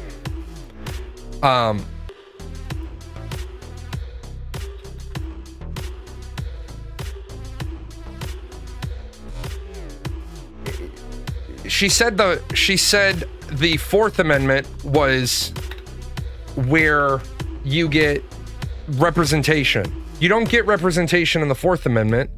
You get representation in the Sixth Amendment. And there's a big one here, and this is why I love, if you just let the opposition talk long enough, they'll eventually talk themselves into a corner. If being here illegally isn't a criminal offense, then the Sixth Amendment doesn't help you, because you only have the rights to a speedy and public trial and a lawyer and all these things if you are in a criminal prosecution, right? Right here, and to have the assistance of counsel for his defense in all criminal prosecutions, to have the assistance of counsel. Now, I am not against the idea of due process. I think everybody's entitled to the due process. But for holy fuck's sake, man, this is my problem. We have people that don't know their 4th, 5th, 6th, like, people don't know their Third Amendment rights. The Third Amendment probably doesn't need to be there anymore. It could probably go away. It's not really that important. The 7th isn't really that important, right? The 7th is the $20 sum. The 8th Amendment is bail. So I always say 4, 5, and 6 are your civil rights. It's 4, 5, 6, and 8. The 9th, anything that's not taken away by the Constitution remains retained by the people. Have the duty to uphold it, especially after the constitutional violations documented during the Oxnard raids. Third, California demands reparations for Black communities whose ancestors built this country while enslaved and were never compensated, honored, or fully apologized to by the country. For Indigenous nations whose land was taken, whose children were kidnapped, and whose people were targeted for genocide. For Asian communities, especially Chinese laborers who built California's railroads under deadly and dehumanizing conditions, and who were never fairly paid, protected, or formally acknowledged. And for migrant workers who have held up this state with their labor and been... You want reparations for migrant workers? Have you noticed the migrant workers aren't fucking complaining about anything? The migrant workers don't give a shit. They show up at the fucking border. They have their goddamn migrant worker visa. As long as they've paid their taxes and filed their returns and all that shit, immigration lets them in. Come in, yeah, beep, beep, beep, beep, come on, beep, beep, come on, beep, beep, come on, beep, beep. We're not detaining you because you're Mexican or Colombian or El Salvadorian. We're detaining you because you have an outstanding balance of $571 on your last federal tax return. Only with surveillance, detention, and silence. In 2019, California's governor issued a formal apology for the genocide of Native Californians. In 2024, California issued an official apology for slavery and the legacy of harm. What the fuck? I would...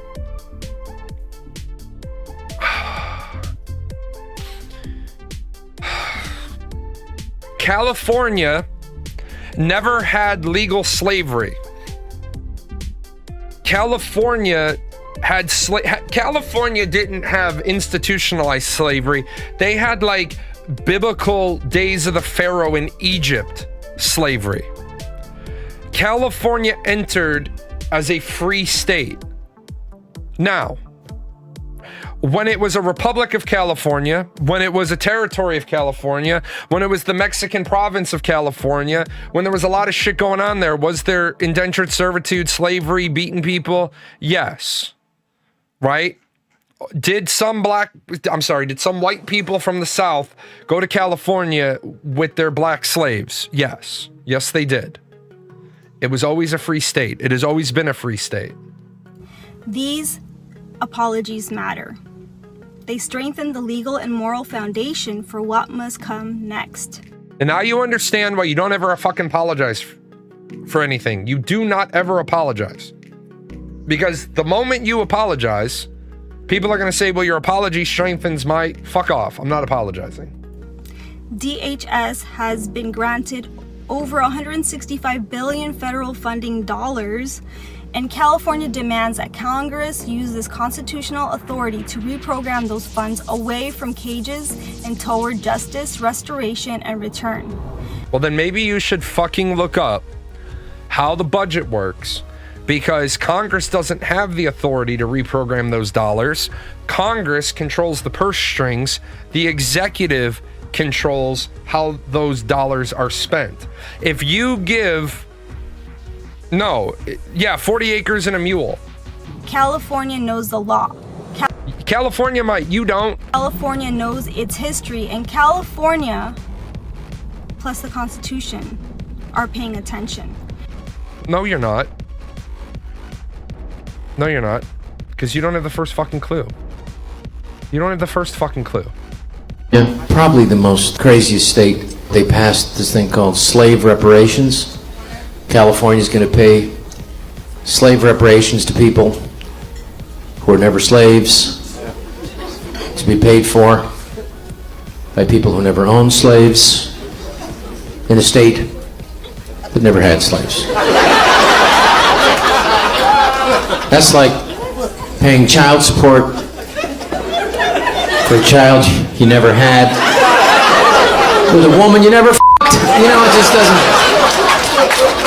This is what is just getting absolutely ridiculous about this reparations thing. This reparations thing is over the top.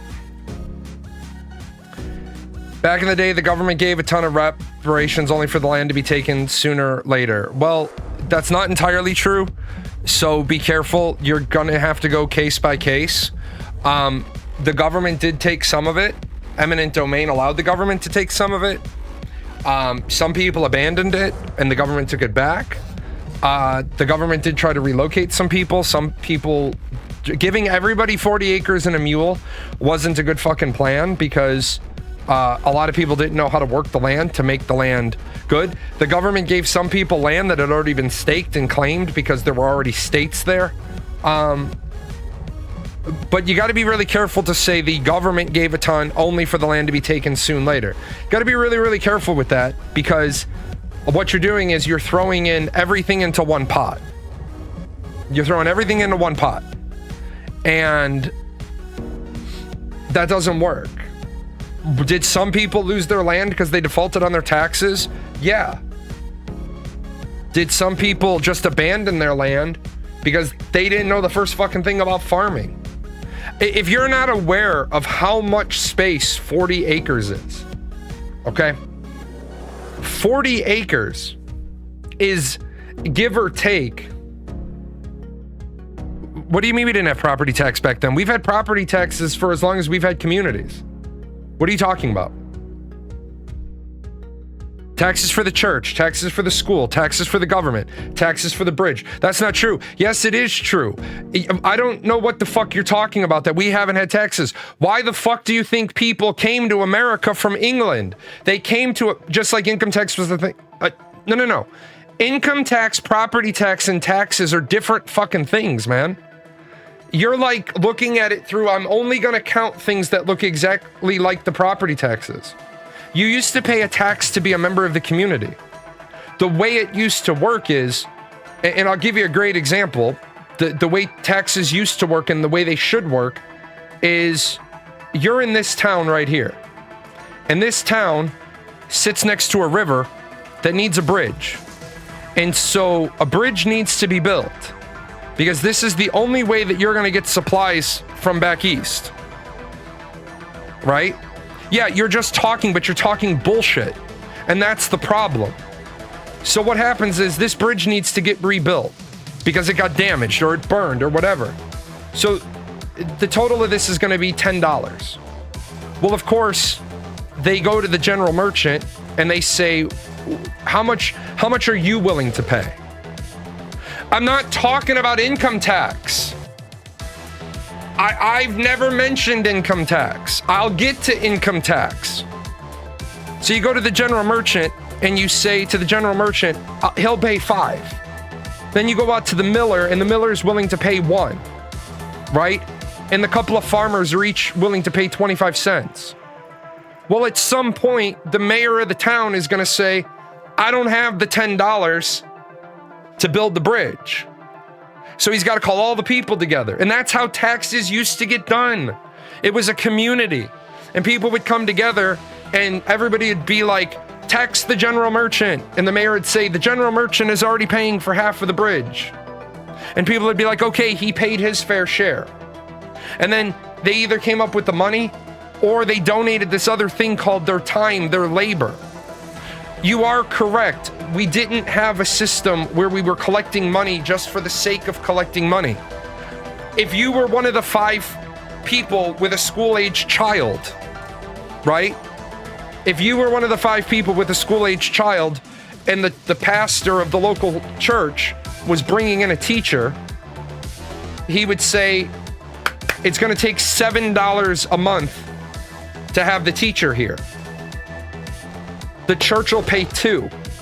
Each of you owe $1.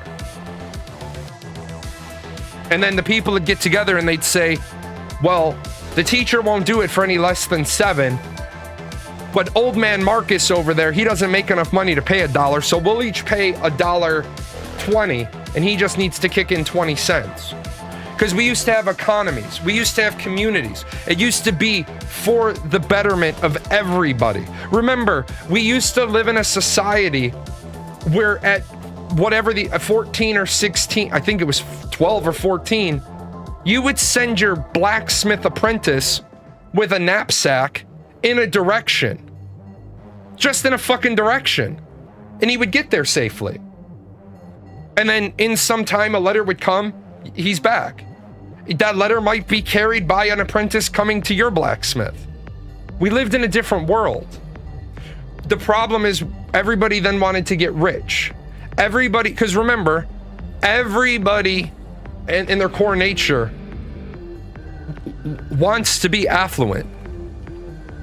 What most people don't understand is that what you want, you think you want money because money is the solution, but what you don't really want is money, you want freedom.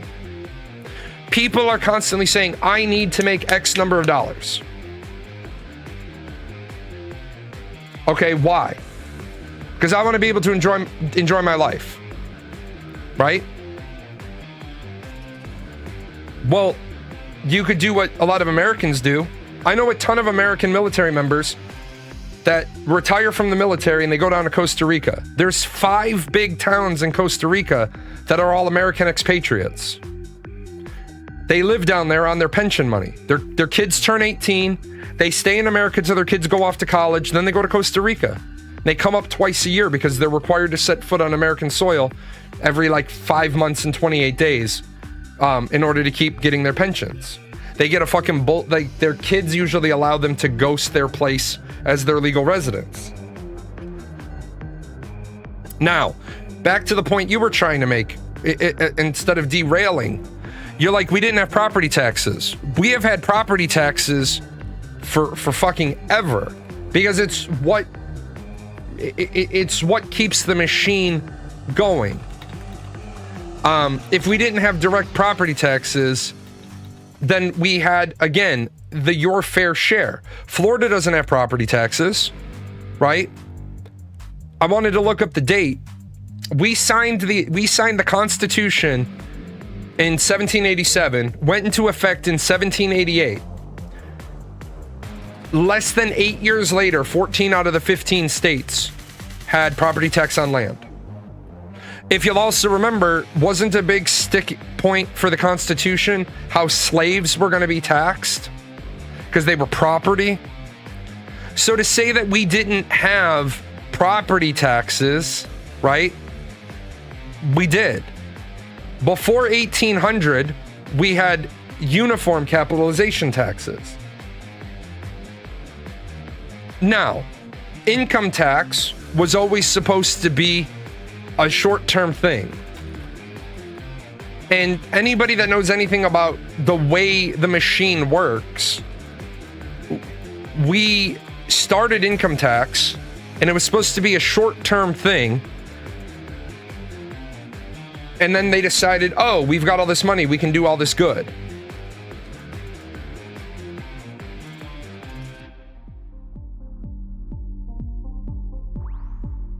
States that don't have property taxes, Alabama, Hawaii, Alaska, Nevada, Florida, Texas.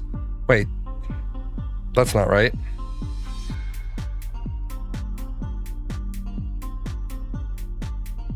That's not right either. Hold on.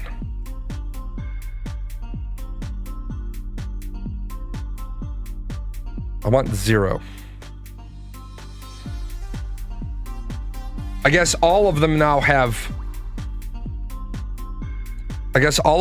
some. When did Florida get property tax? Oh, that's right. I'm sorry. Back that up. I misspoke.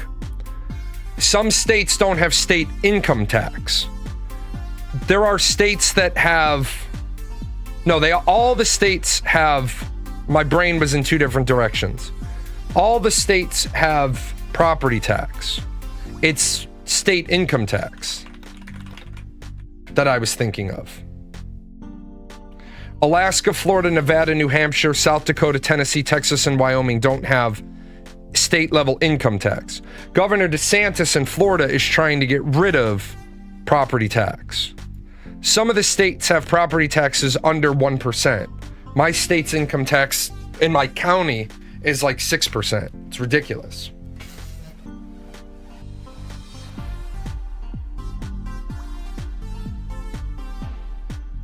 I think they shouldn't have property tax on family homes. That's a great thing. Here's the problem. How do you pay for the schools? I'll tell you, I would be all for getting rid of property taxes, but rentals and commercial land. Okay? So we already have a housing crisis in America, and you want to make the housing crisis worse by making rental properties shoulder the burden of all of the school system. Because it takes about this much money to educate a kid every year. I'll tell you right now, I would never be paying the tax on my rental properties.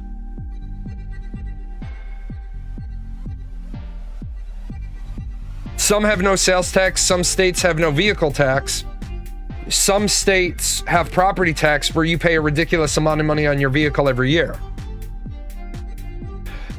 The problem with saying that you would do it with rentals and commercial land, then what would happen is commercial land, like the Boeing factory, wouldn't have built here because this is a really good school district that has really high property taxes. They would have built on the other side of the railroad tracks, so our town wouldn't have gotten any benefit. Again, though, you're throwing out a bunch of answers, but you're not even thinking about the problem. Maybe not taxing property on people over 65. Okay? So then, if you don't tax property on people over 65, all the people over 65 come and live there, and then how do you educate your kids? See, too many people want to throw out answers, but they don't think about the problem. Is it a good thing to not have income tax? For Florida, yeah. Florida doesn't need to have income tax. Florida has Orlando.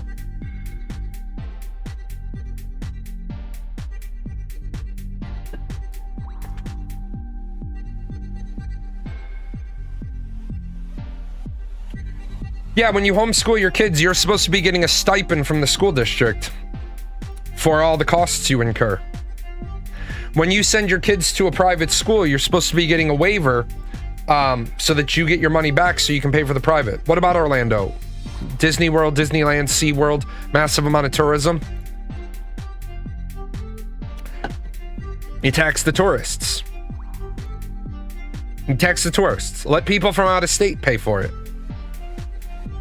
The problem is people forget we live in communities.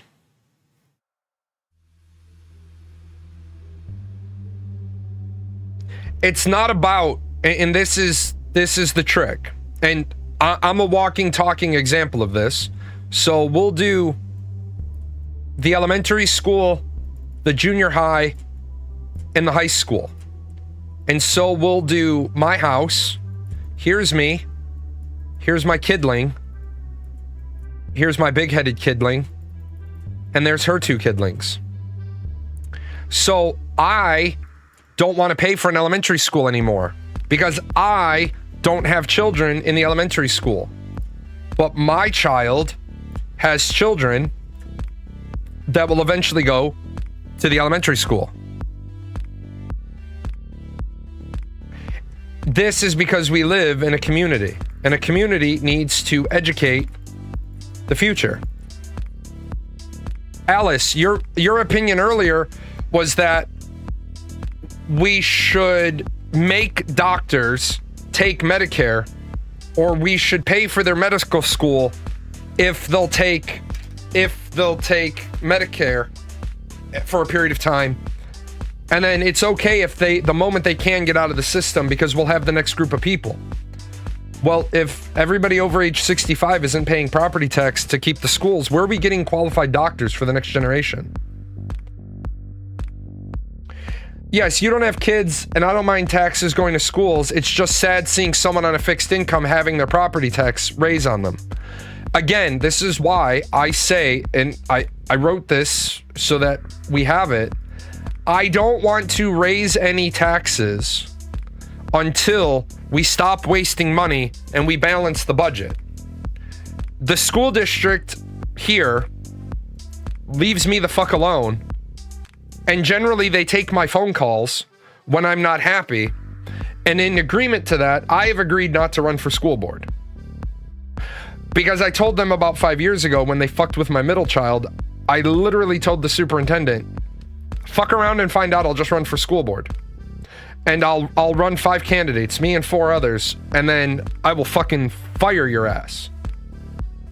And then he realized I probably would win, and my slate of candidates probably would win, and it wasn't worth it. The whole issue was about, does a music teacher have the right to teach Christian songs in a public school? And the answer is no, and the Supreme Court has already ruled on that. The only time a teacher can use religious music in a public school is when you're teaching gospel, right? Or you're teaching hymns. You're teaching things that 100% of the content is religion. So the superintendent realized it's not a good fight. They're gonna lose. Told the music teacher to knock that shit off. And in response, I don't run for school board because I don't want the fucking hassle. At the same time, they keep adding more and more administrators. I don't think a school should have more administrators than principal, vice principal, athletic director if they're a high school, and 1 dean for every X hundred number of students. You don't have... I watched a school go from 3 deans to 6 deans. And by doing so, created the problem that led to the school closing. I'm not sure how that could be applied because university is free. No, university is not free. I want everybody to burn this into your fucking eyelids. There is no fucking country in the goddamn world where school is free. There is no fucking country in the world where school is free. It is taxpayer provided. Taxpayer provided is not free. I've done this many times. I've taken a job. You tell me the job. I've raised the person up in America, and I've raised the person up in Europe. The person raised in America, even if they have to pay for their own education, will end up with $500,000 more at the end of their life than they will in Europe. The variable is, if you are in Europe and you have a catastrophic illness, you'll be taken care of. In America, you'll burn all 500,000 and you'll end up the same.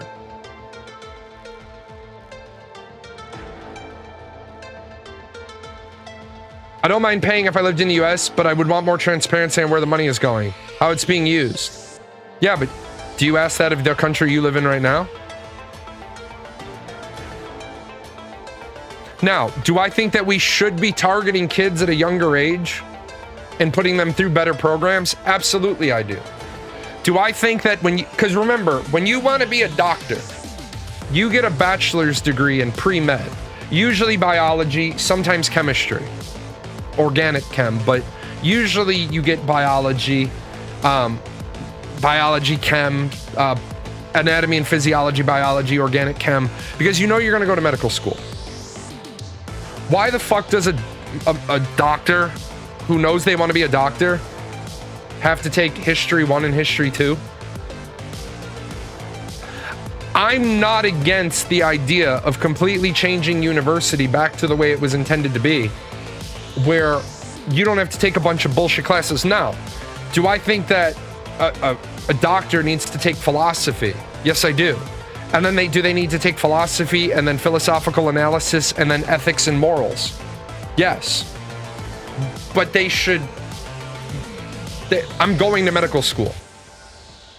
I'm taking prereqs. I'm being challenged to think not only how do I treat the human body, but how, when, and where are the right things to do. Like the really terrible situations where doctors have to make horrible decisions. Well, what's the medical standard? Like, for example, you have a patient who's clinically brain dead, but you know the family's on the way, but you know that person is an exact match for a patient that has less than 10 hours to live. But the person has said they want to be an organ donor. And you could call it right then and there because the family's not standing there. I want a doctor to have been challenged with that hypothetical scenario many times so that whatever answer they give, they've thought about it and said, I make my decision and I stand behind it. I'm gonna take my last break of the show. I'll be right back.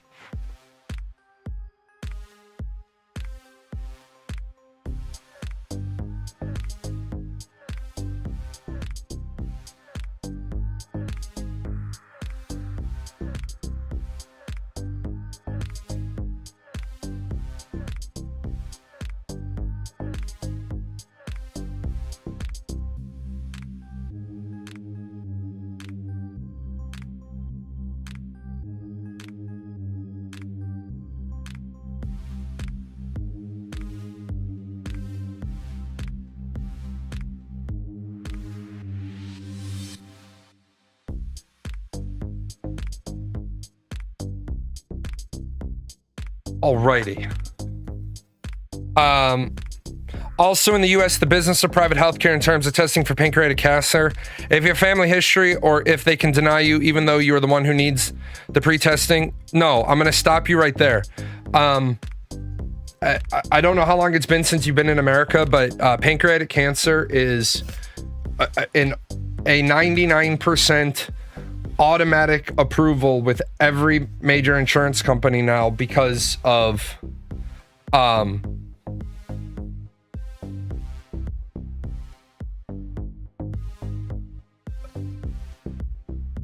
how dangerous it is. Men over 40 can get pancreatic cancer testing because you get your blood marker screening. So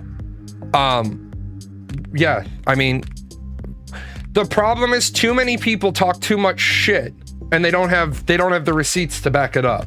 I mean, if I just boil it down, too many people are talking too much shit. They're talking anecdotal evidence, and I'm not discounting anecdotal evidence, because anecdotal evidence is important because it leads you to derive more empirical data. But some people say the whole healthcare system is bad because of this one thing. Okay? And that's fine that that's your opinion, but the truth is it's not. Like, I showed up at my doctor's office with complaints of chest pain, and I rolled in from the East Coast and went to the doctor the next morning, and I had an echocardiogram of my heart and a stress test, because I said I feel like I'm having a heart attack. It's really important that we not paint the whole system with the anecdotal experience brush. If we really care, we got to go do some homework. Yeah, we have to. You have to have some receipts, and then after that, you have to see, is it a trend? Is it a problem with, like, for example, Medicare won't pay for 15-day Dexcoms. Or, for example, as dumb as this is, my injectable medication got sent to me, but they didn't send me syringes. If I was on a fixed income and now I'm on a new medication, but you didn't send me syringes, how the fuck should I, how the fuck can I afford to give myself my shots? Let's see. What else did I pull for today? This is a great one. I love this video. Anybody out there have a good explanation why the fire department's free, but it's like thousands of dollars to get a trip to the hospital from an ambulance? I'm just saying, we as a people collectively came together and decided, you know, we probably shouldn't send that poor fucker a bill after his house burnt down. So why are we charging people like 10 grand to drive them to the fucking hospital and making them call Uber? Okay. Well, first of all, we're not charging people 10 grand to go to the hospital in a ambulance unless they happen to live, unless they've made a choice to live in the middle of Bumsville fucking nowhere, because I actually pulled it. The standard fee for a fire department ambulance is $15 a mile plus the basic or the advanced fee for the paramedic EMT that you have. It's, are you basic life support or are you advanced life support? Now, do I think $15 a mile is absolutely bullshit? Yeah, I do. I think $15 a mile is ridiculous. For me to just let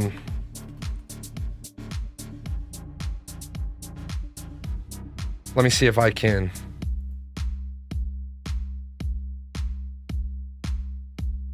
I want to see to.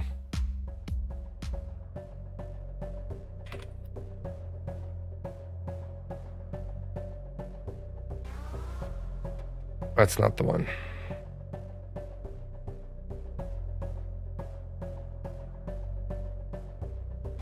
So in order, if I went to the hospital right now, it would be $205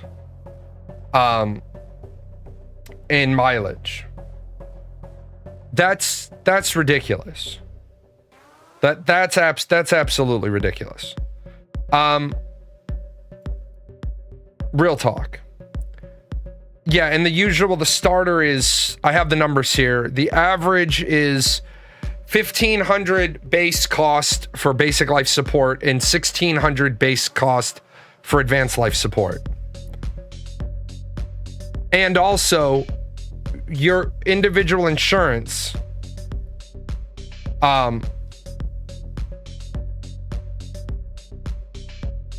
Well, no, you can't. See, right there, you're giving bad advice. The hospital can't waive the ambulance bill. The hospital can't The hospital can't waive the ambulance bill unless the ambulance is operated specifically by the hospital, and the ambulance is operated by the hospital 99.999% of the time. We're not picking up patients. The ambulance operated by the hospital or for hospital transport. Now, can you go into the business section and ask for the bill to be waived? No, that doesn't work. That doesn't happen. You can go in and you can ask for the bill to be reduced, and you can ask for an itemized payment. And if you know the no surprise in medical law, then what you can do, no, you can't. No, I'm going to stop you right there. No, the fuck you can't. Okay? No, the fuck you can't. I'm tired of listening to somebody who doesn't live in fucking America, and all you do is fucking spin things for the fucking narrative. Okay? You didn't do it. You didn't fucking go in and have a hospital, an ambulance fucking charge completely waived. As I just fucking said, I had a $3,000 bill in the US. And what? From a hospital ride? From just the ambulance. You just said I fell off my bike when visiting the US. It was $3,000 for 5 stitches. Thank you. Now, Alice, do me a favor. Alice, shut the fuck up, because I'm talking specifically about the fucking ambulance part. And you're sitting there saying, yes, you can, yes, you can, yes, you can. No, the fuck you can't. And you're not even arguing about the ambulance part. I'll get around to your fucking thing. I'll get around to the fucking bill reduction, which I mentioned. But you literally said immigrants can go into the hospital and have the hospital waive their ambulance bill. And no, the fuck they can't. And you haven't done it because you said I did it. And now you're saying I had a $3,000 bill for 5 stitches. Ambulance I also took and didn't pay, but it was ambulance for the hospital. Again, unless at this point I'm going to say no, the fuck it wasn't, because I work in medicine. And the thing is, ready? First of all, 99.99% of the time, the ambulances at the hospitals aren't going out and picking up patients and coming back. In America, we have two... I'm about to just ban your ass because you're just one of these fucking people that does this. You had a $3,000 bill for 5 stitches. And you got picked up by a hospital ambulance. Where is this? Specifically where? Not like a state. Give me a fucking town. Because I want to look up. Give me the name of the fucking hospital. I'm so intrigued now. I want to go find the fucking hospital that runs its own ambulance service and picks people up for non-trauma related things. Because 5 stitches isn't a fucking thing an ambulance is going to dispatch for. So what fucking town was it? I want to look it up. What hospital was it? I want to go get the numbers. Because yes, thank you for a viewer pointing it out. I literally said unless the ambulance is operated by the hospital. And I also said 99.99% of the time. There are 2 different cases. Oh, so 2 different cases now. Yes, you can get a hospital bill waived. Absolutely. And the hospital can also tell you no. Ambulances, and by the way, I have the numbers. Ambulances generally don't do the waiver because ambulances are not covered under the federal no surprise bill law, which means they don't have to waive it. Now, do me a favor, and before you fucking start to rabbit on out the left side of your mouth next time, realize you're the one talking shit out your ass, and then you're having to backtrack all the time and saying I presented 2 different things. How about you let the streamer who prepared the show and prepared the segment, why don't you let me drive the ambulance for a second before I run you over with it? Now, back to where I was. The ambulance, if it's not operated by the hospital can't waive it. There's 2 types of ambulances primarily operating in the United States. I did understand. Here's the thing about writing, Alice. Here's the thing about writing. If you can't write clearly when you have all the time in the world to type up your sentence, I did see your statement. I did see your statement way up there. But your statement conjoined ambulances and the hospital stay. I've had to spend 5 minutes untangling the bullshit that you keep saying. If you could shut the fuck up for a second, I'll get on with the point because I understand it better than you. Cool? Let me drive. Where was I? We have two types of ambulances in this country. Private insurance, this is like your MedStar, or you have your fire department. The fire department sends an ambulance out. What I don't understand as an American is how the hell the fire department that your taxpayer dollars pay for can be as expensive as a third-party company. Now, this is something that I would like to see changed. I would like to see the number of third-party ambulance companies reduced, and I would like to see us robust up the fire departments so that we have more fire department rigs.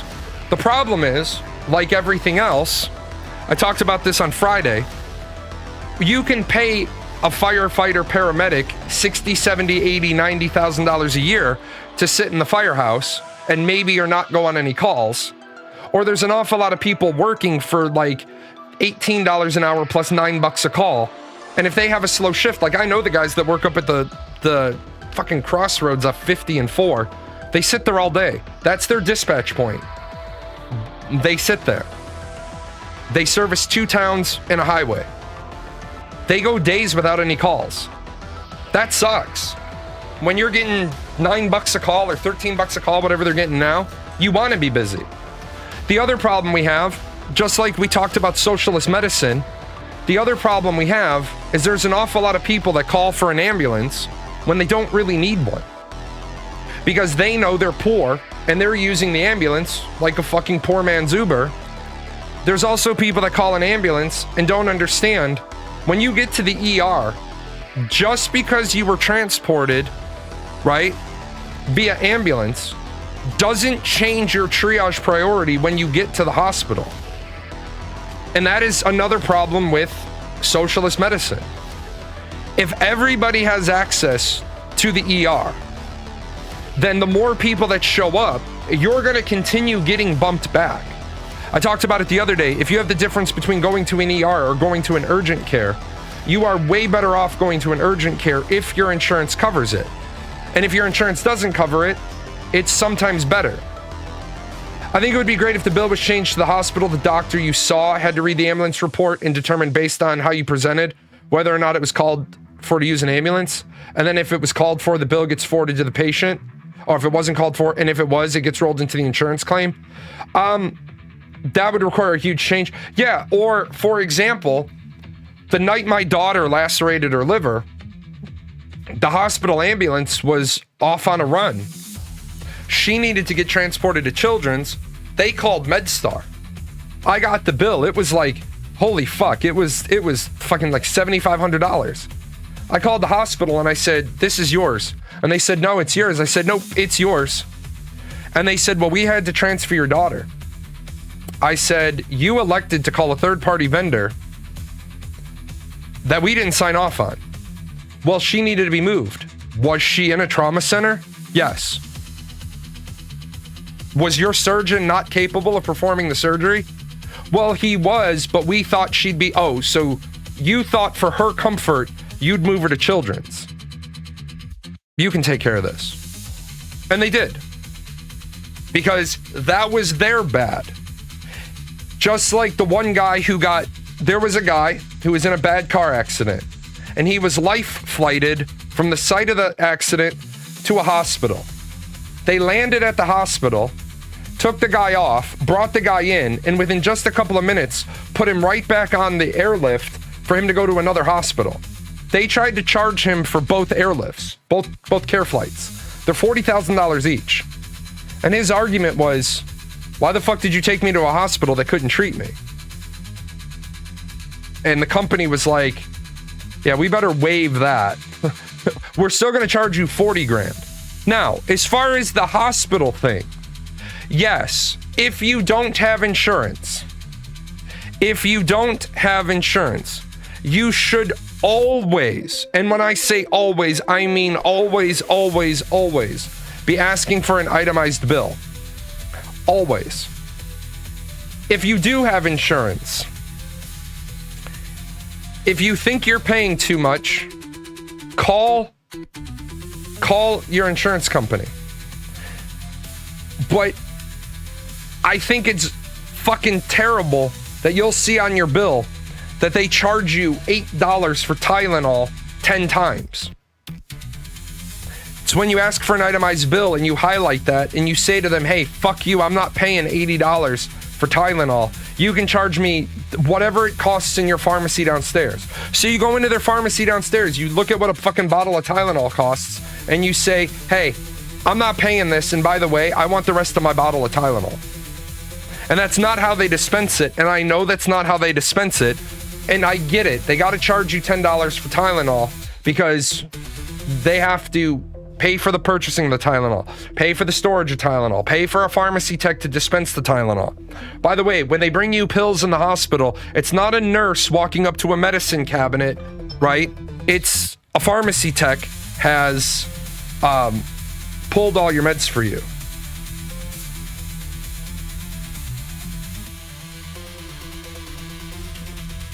I think the system in Germany here is kind of all right. You don't pay for ambulances unless they prove that you didn't medically need one.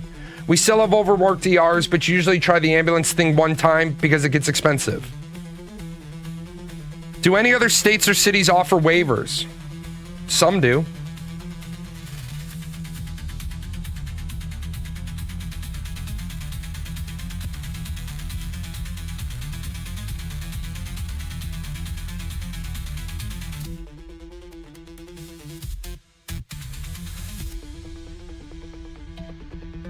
Yeah, you can ask them, but here's the problem with the idea of waivers. If you give too many waivers to too many people, then you're shit out of luck. Because if you're incurring cost, which is why I say, why is it $15 a mile? Right? If you really, my wife was a paramedic. If you break down the cost of the transport, why don't they just know what materials they used on you while they were saving your life? This is an inventory of everything we used out of the rig. This is the mileage, the gas. And again, you're already paying the employees if you're transported by the city fire department. Be like, why am I paying $3,000 when you only incurred $600 in cost? I would have no problem paying $600 for an ambulance ride if that's what it costs. But when you start saying it's a flat $1,400, for what? I was transported in an ambulance. They didn't do anything. Nothing. Well, I take that back. They put me on a backboard and they put me in a C-spine collar. That's all they did. They didn't start an IV. They didn't give me any painkiller. They didn't, nothing. Why is that $1,500? All right. The problem is people need to break down these viewpoints that they have, and you need to look at it from more than one angle. You got to stop with the anecdotal bullshit. You got to, like, we got to have clarity. People ever, like that girl that said, we the people of California. I know a bunch of Californians that don't agree with her. The school district gets 613, state schools get 213, charter schools get 16, school district government bond gets 216. That's 55% of my taxes. Yeah. And yet, you probably have 3 or 4 people at the school that don't need to be there. Everybody keeps looking at all these other places that are Mo Better, right? I want it to be like this because this is Mo Better. I don't want to pay 26% more taxes.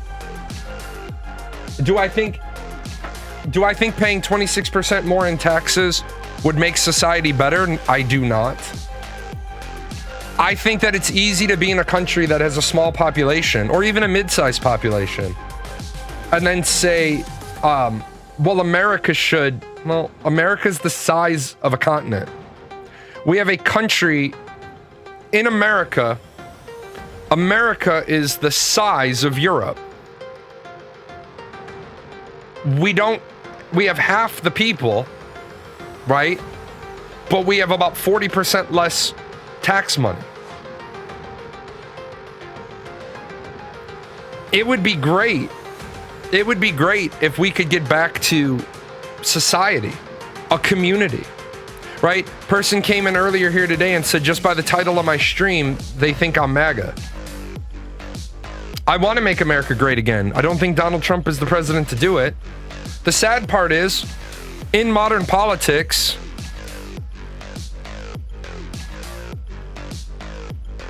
I can't think of a single political candidate for either party for the next election. I can't think of a single person who's a Democrat or a Republican that I want to see on a national campaign ticket.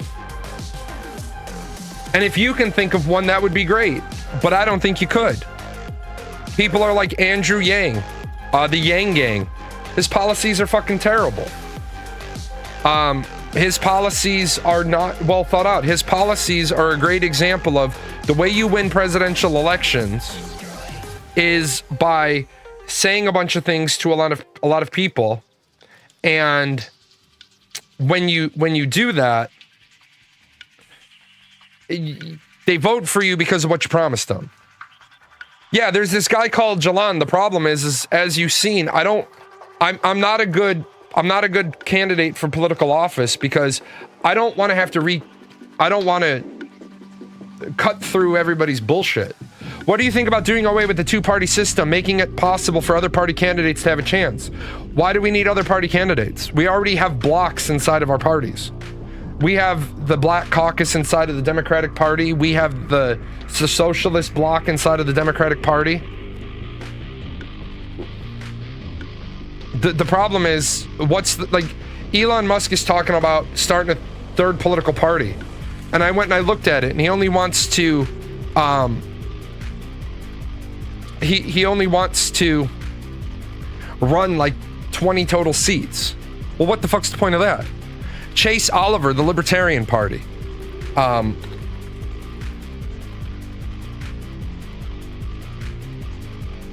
have just a minute.